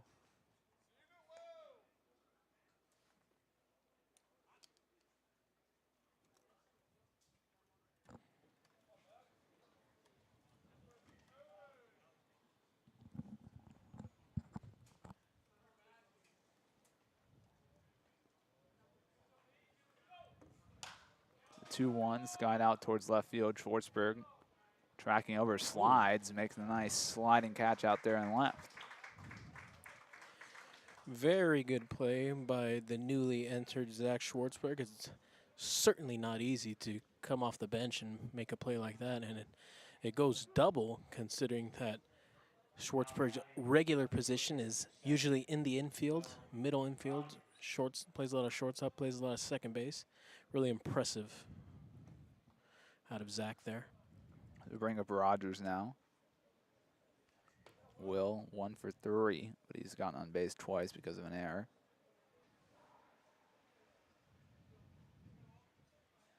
Swings and misses that. Slider from Charlie for strike 1. In Rogers' last appearance at the plate, he singled and then swiped second on what all of us thought was a caught stealing by Francisco, but third base umpire disagreed. The 0-1 delivery from Chuck. Another slider. Fouled straight back. I don't know if that got a piece of the home plate umpire or Brady, but it got a piece of one of them.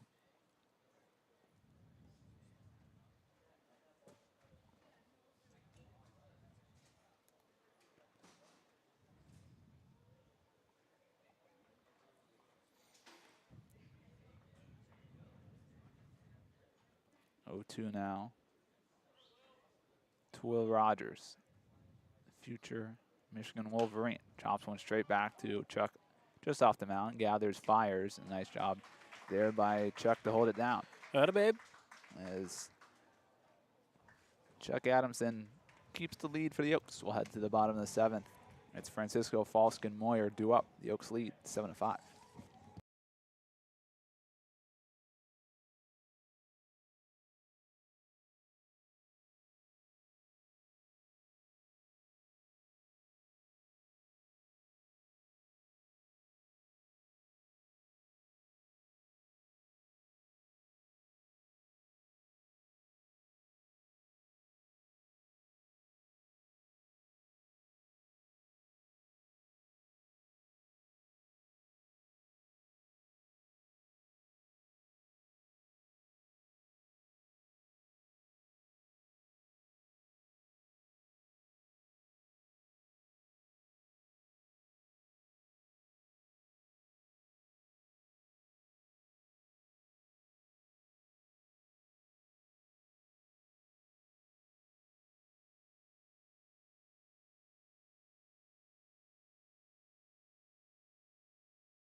welcome you back now as Brady Francisco will be the first batter to face off against the lefty, Zach Erdman, as Brady swings and misses at the first pitch.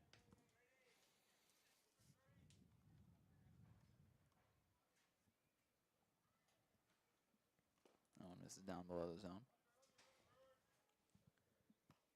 Erdman out of Texas Tech by way of Colorado.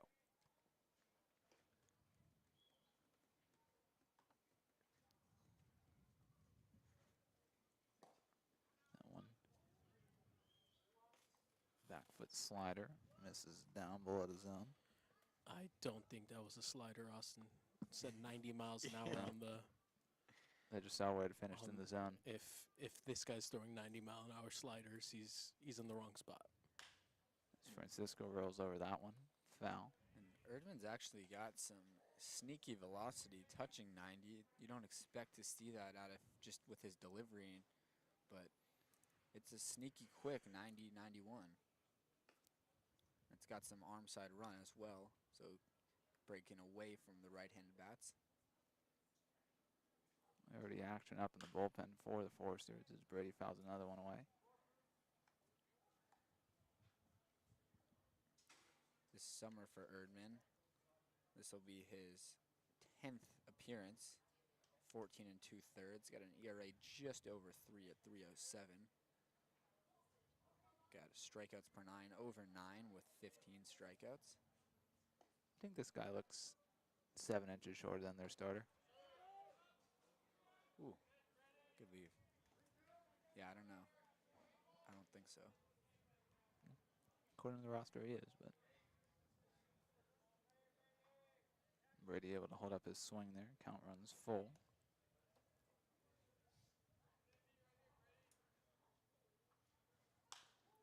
Francisco skies that one out towards center field. Pace will set under it for out number 1.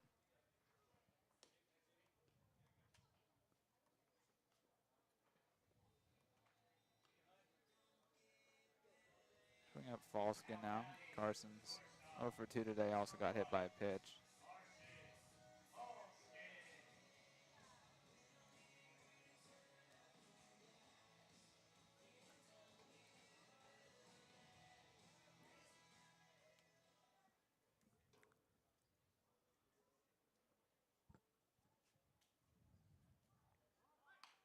Oh, yeah. Falsken bunts. Erdman gathers, fires. It's not in time. Good for you. It's a bunt single for Carson Falsken. Took a page right out of the Foresters playbook there, did Falsken. We've seen a couple guys on the Foresters now bunt for hits.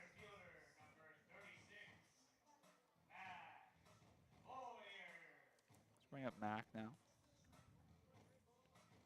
Mac 1 for 3 today. 1 for 4, my apologies. That one hit was a leadoff triple in the 4th. Mac has scored twice today, though. Reached via fielder's choice in the 2nd. Fell that one back. As Cam mentioned, a rare strikeout for Mac in his last at-bat.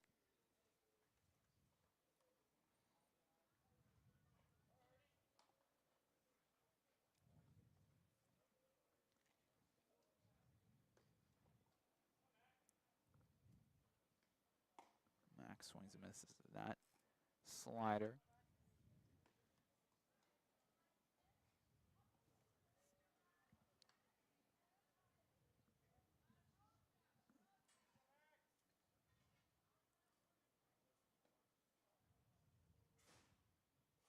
Erdman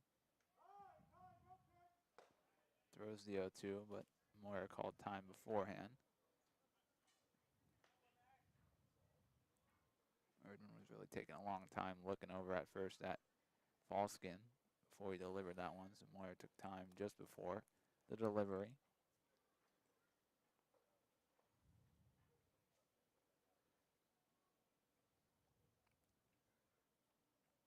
Erdman delivers the 0-2. Mac fouls that one back and out of play. The 8th inning will be Charlie Adamson. No action in the bullpen for the Oaks.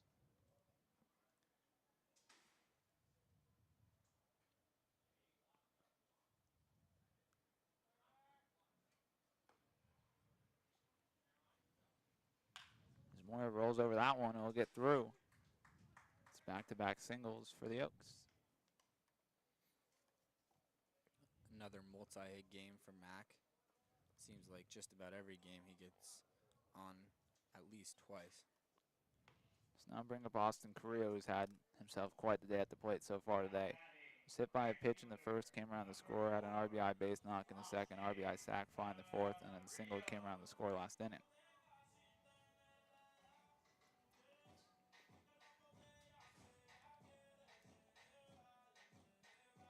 It's a very similar stat line to what we saw quite regularly from Carrillo last summer. This summer, we know the average isn't where he wants it to be, but the on-base percentage is still quite up there amongst the team leaders.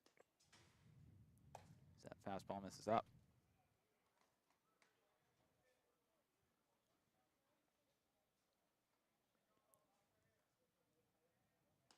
And today is a very typical Austin Carrillo day. A couple of hits, a couple of runs, getting on via the hit by pitch, and a productive out with a sacrifice fly.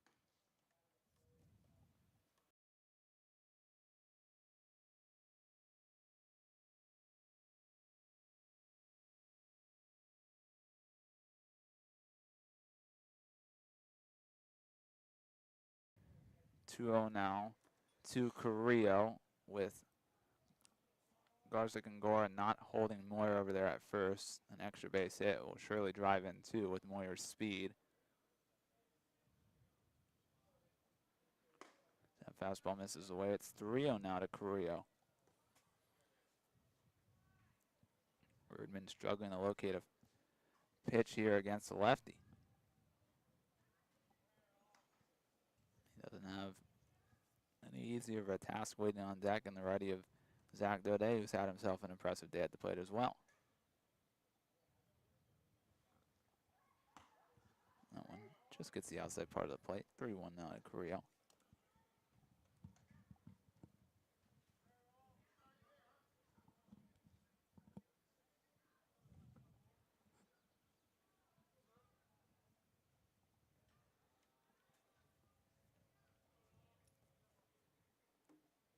Erdman steps off.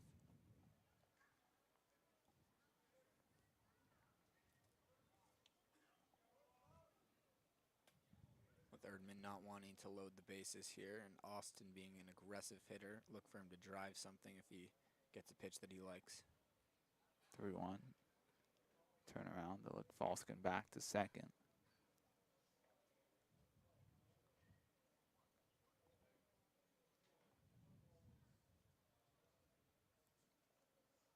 The action has stopped in the bullpen for the time being for the Foresters. 3-1 delivery now to Carrillo. Swings and misses at that one. Tardy on that fastball was Carrillo, and he knew it. So the grimace on his face after he missed that one. Count runs full now.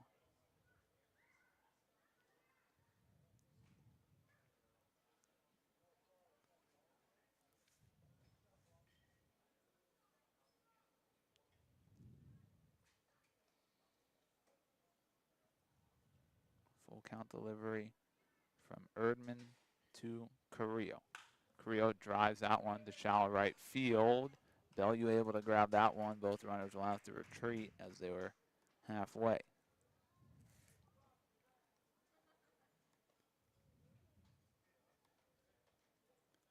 So now bring up Zach Daudet. Daudet today was hit by a pitch, walked twice, and then singled, came around the score last inning.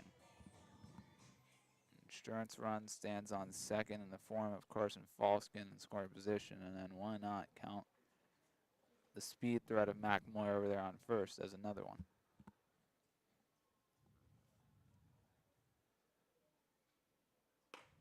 Fastball to Daudet gets the outside part of the plate for strike one.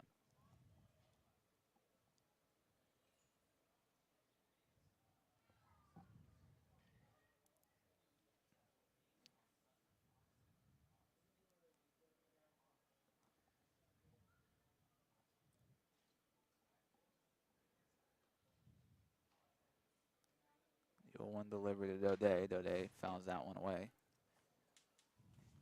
0-2 to him now. Bellew and Wright looks like he's really respecting the way the ball carries here, as he's playing fairly deep with the right-hander Daudet up. Of course, Zach able to drive the ball all over the field, but just really surprising to see Bellew so deep. 0-2 now to Daudet. He swings and misses at the breaking ball.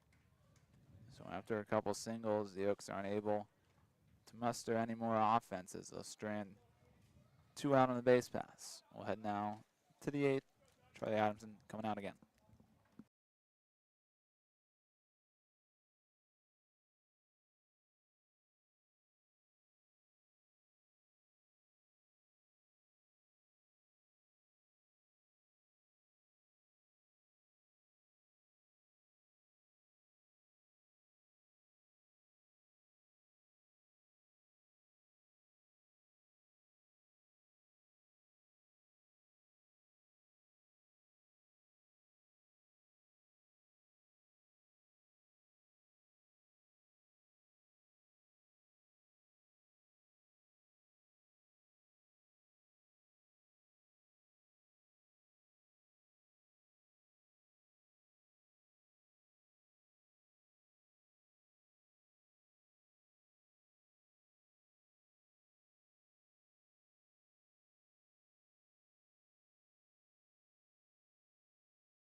We'll welcome you back as Rocco Garza-Gongora steps in. For him today, bunt attempt failed as he grounded out to Rivas in the 2nd. Bunt attempt was successful as he reached on the bunt single on the 4th to load the bases, and then he struck out swinging as he was the last batter that Rivas faced in the 5th. As Charlie Adamson out for his 3rd inning of work out of the bullpen now.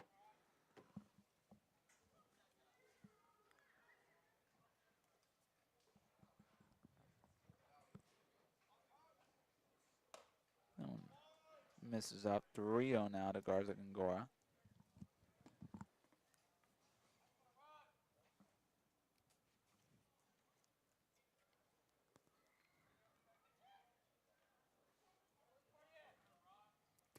Now. Fastball in there for strike 1. Just like I mentioned with Daudet earlier, Chuck, another one of those guys making a jump this fall, as he'll be leaving Santa Barbara City College to go to the University of Hawaii. Full count now.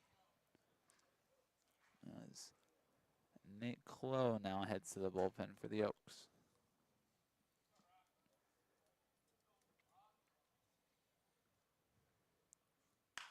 That one rolled over hard.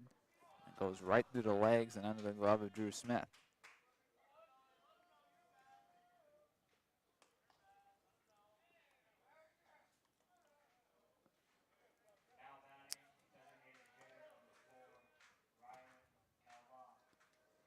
Now for the Oaks pitching staff today.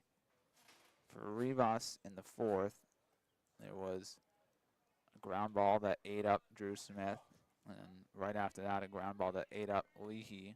And then last inning for Adamson is this pitch is skied in the air by Galvan, the shallow center. Moyer comes flying in and is under it for out number 1. But for Charlie, last inning, there was a ground ball hit towards Leehey to his backhand side that went right under the glove of Leehey. And this one goes right under the leg, right under that glove and through the legs of Drew Smith. Let's bring up Gianni Horvat now. Horvat today struck out, drove in a run via the sac fly, and then singled, and then was caught stealing at third. Leehey Nice. jump snares that Yeah. one, fires back over the first, and that's how you pick your pitcher back up after some errors. As Leehey, a great jumping, snaring catch over there at third, jumping off a second, looking like a fool is Rocco Garza-Gongora as he's doubled up as the Oaks get out of it again. We'll head to the bottom of the 8th now. Oaks still lead by 2.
We'll welcome you back as Brendan Durfee steps in now.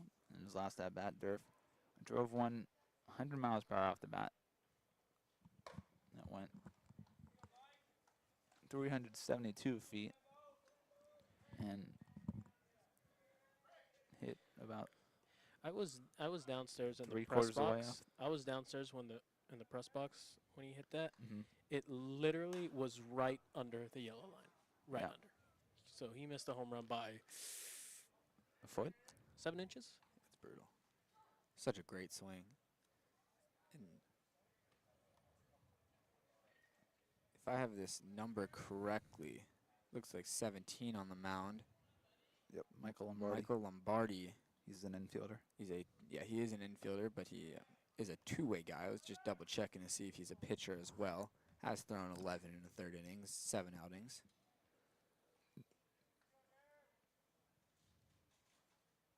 Anything else on his numbers?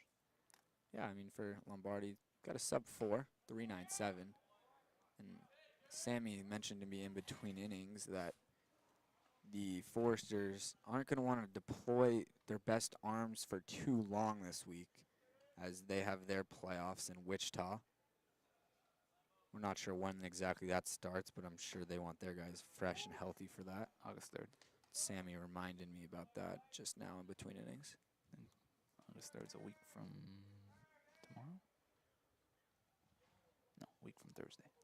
You would certainly think that Coach Bill Pintard is going to set up his rotation for their tournament. As Durfee works leadoff walk. Lightly throwing now in the bullpen for the Oaks is DJ Contreras. Close still sits down there, though. As Drew Smith steps in today, Drew has had himself quite a day at the plate. 2 RBI sac flies, a triple that he came around the score on, and a strikeout in there.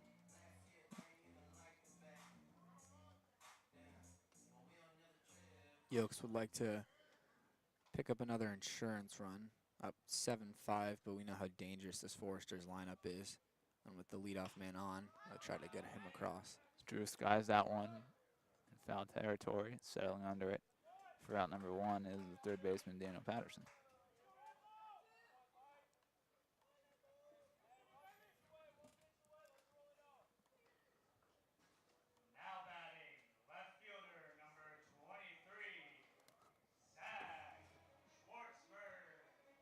So bring up Schwartzberg for his first at bat today after he pinch ran for Eli back in the 6th. So he'll foul that one back. As standing in the dugout, Josh is trying to figure it out, is Scott Radinsky with a bat and a helmet and sunglasses on.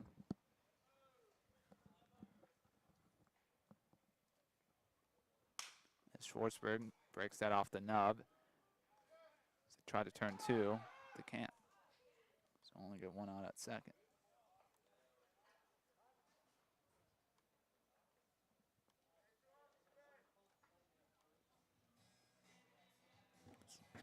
Closer play than I would have imagined with Schwartzberg running out of the box there. Not really sure why Scott had a helmet and a bat. So he's taking it off and taking off the helmet, putting down the bat now. Scott's very Forward. fashion-centric. He'd wanted to get like a quick pick with the... Maybe he could have possibly been posing. I see Christina's in the dugout right now. Maybe he wanted a nice pick. Something for the scrapbook over the summer. Leehey steps in now. Take the first pitch strike. Nick today 2 for 4. RBI double and a single. Also made a nice leaping play to end the top of this inning and then double up the runner to get out of it. Protect the lead once again for the Oaks. All 5 runs coming in 1 inning today for the Foresters. As Leehey swings and misses that fastball. As Contreras continues to warm down in the bullpen for the Oaks. Isn't throwing full speed as Ryan's still up out of the squat. 0-2 delivery to Leehey. Breaking ball. Called strike 3 on the outside part of the plate. As we'll head now to the 9th. The Oaks lead by 2. And Charlie Adamson coming out once again.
We'll welcome you back here in the ninth. The Oaks, the 7-5 lead.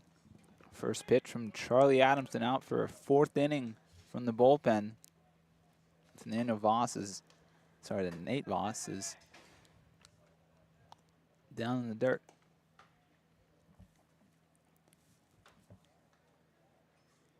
That fastball fouled straight over our heads. Voss today 1 for 3, grounded out, RBI double, struck out.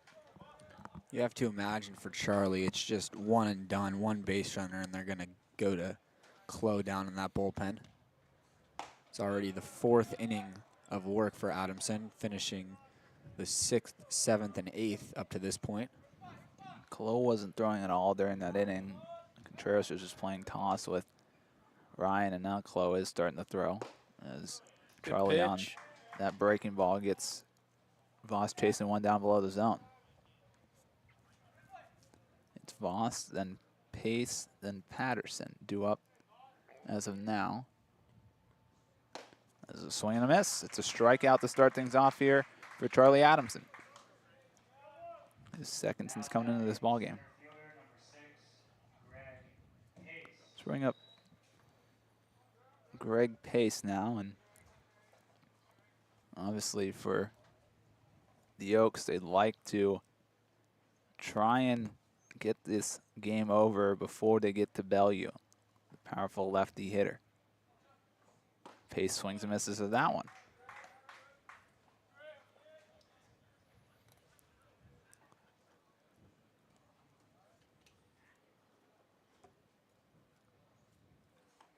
That fastball. Ruled ball 1. In the strike zone according to TrackMan. But Pace with a nice sell job there. 1-1 now from Chuck. That one's driven out towards center field. Moyer drifting to his right, settles under it for out number 2. Oaks 1 out away.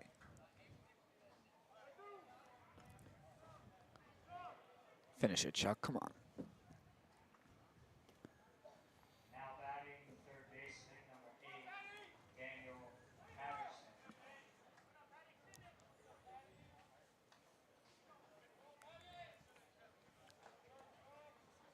Joey down there manning things in the bullpen.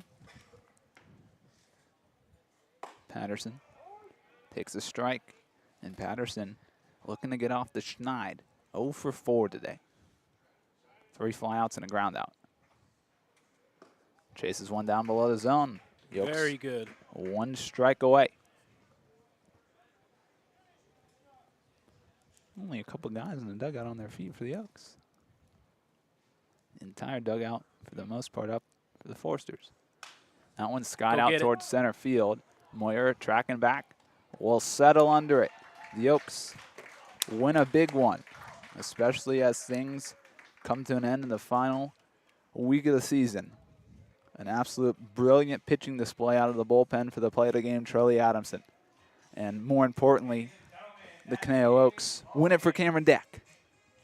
We'll see you guys on Thursday. The off day is tomorrow, not Thursday this week. Hopefully we'll see you guys on Thursday. We're up at Pershing Park, and we know those rough broadcasting conditions. But for Cameron Deck for the final time, Sammy Holladay and Josh Mechanick, I've been Austin.